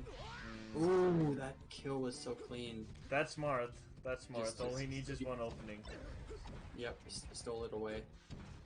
And that's the bracket. Well, that's not how we wanted to end this. No. No, but I don't know. No. It's like good shit to Dallin, honestly. Well, viewers, my 2 faithful viewers, Darren and oh no, there's 10 viewers. There's 2 in the chat. Nice. Okay, I'm glad we got up to 10 viewers. Let me just close that. But yeah, that was the quarantine Netplay series. I'm glad you guys were watching. Hi Egg Money. You just tuned in for the stream to end, so this is the end of the stream. There'll be a YouTube upload. YouTube upload at SSB University channel on YouTube. Yeah. Same as the Twitch. Every Sunday at 6, right, Nick? Yeah, every Sunday at 6. Maybe not next Sunday because SKL is having a tournament with a $1,000 pop bonus. Yeah. Free entry, so enter that. Yeah, some days. Yo, Shupins, you should enter. I don't even know why Shupins isn't entering. Does he just not have Slippy? Maybe not. But... I don't know.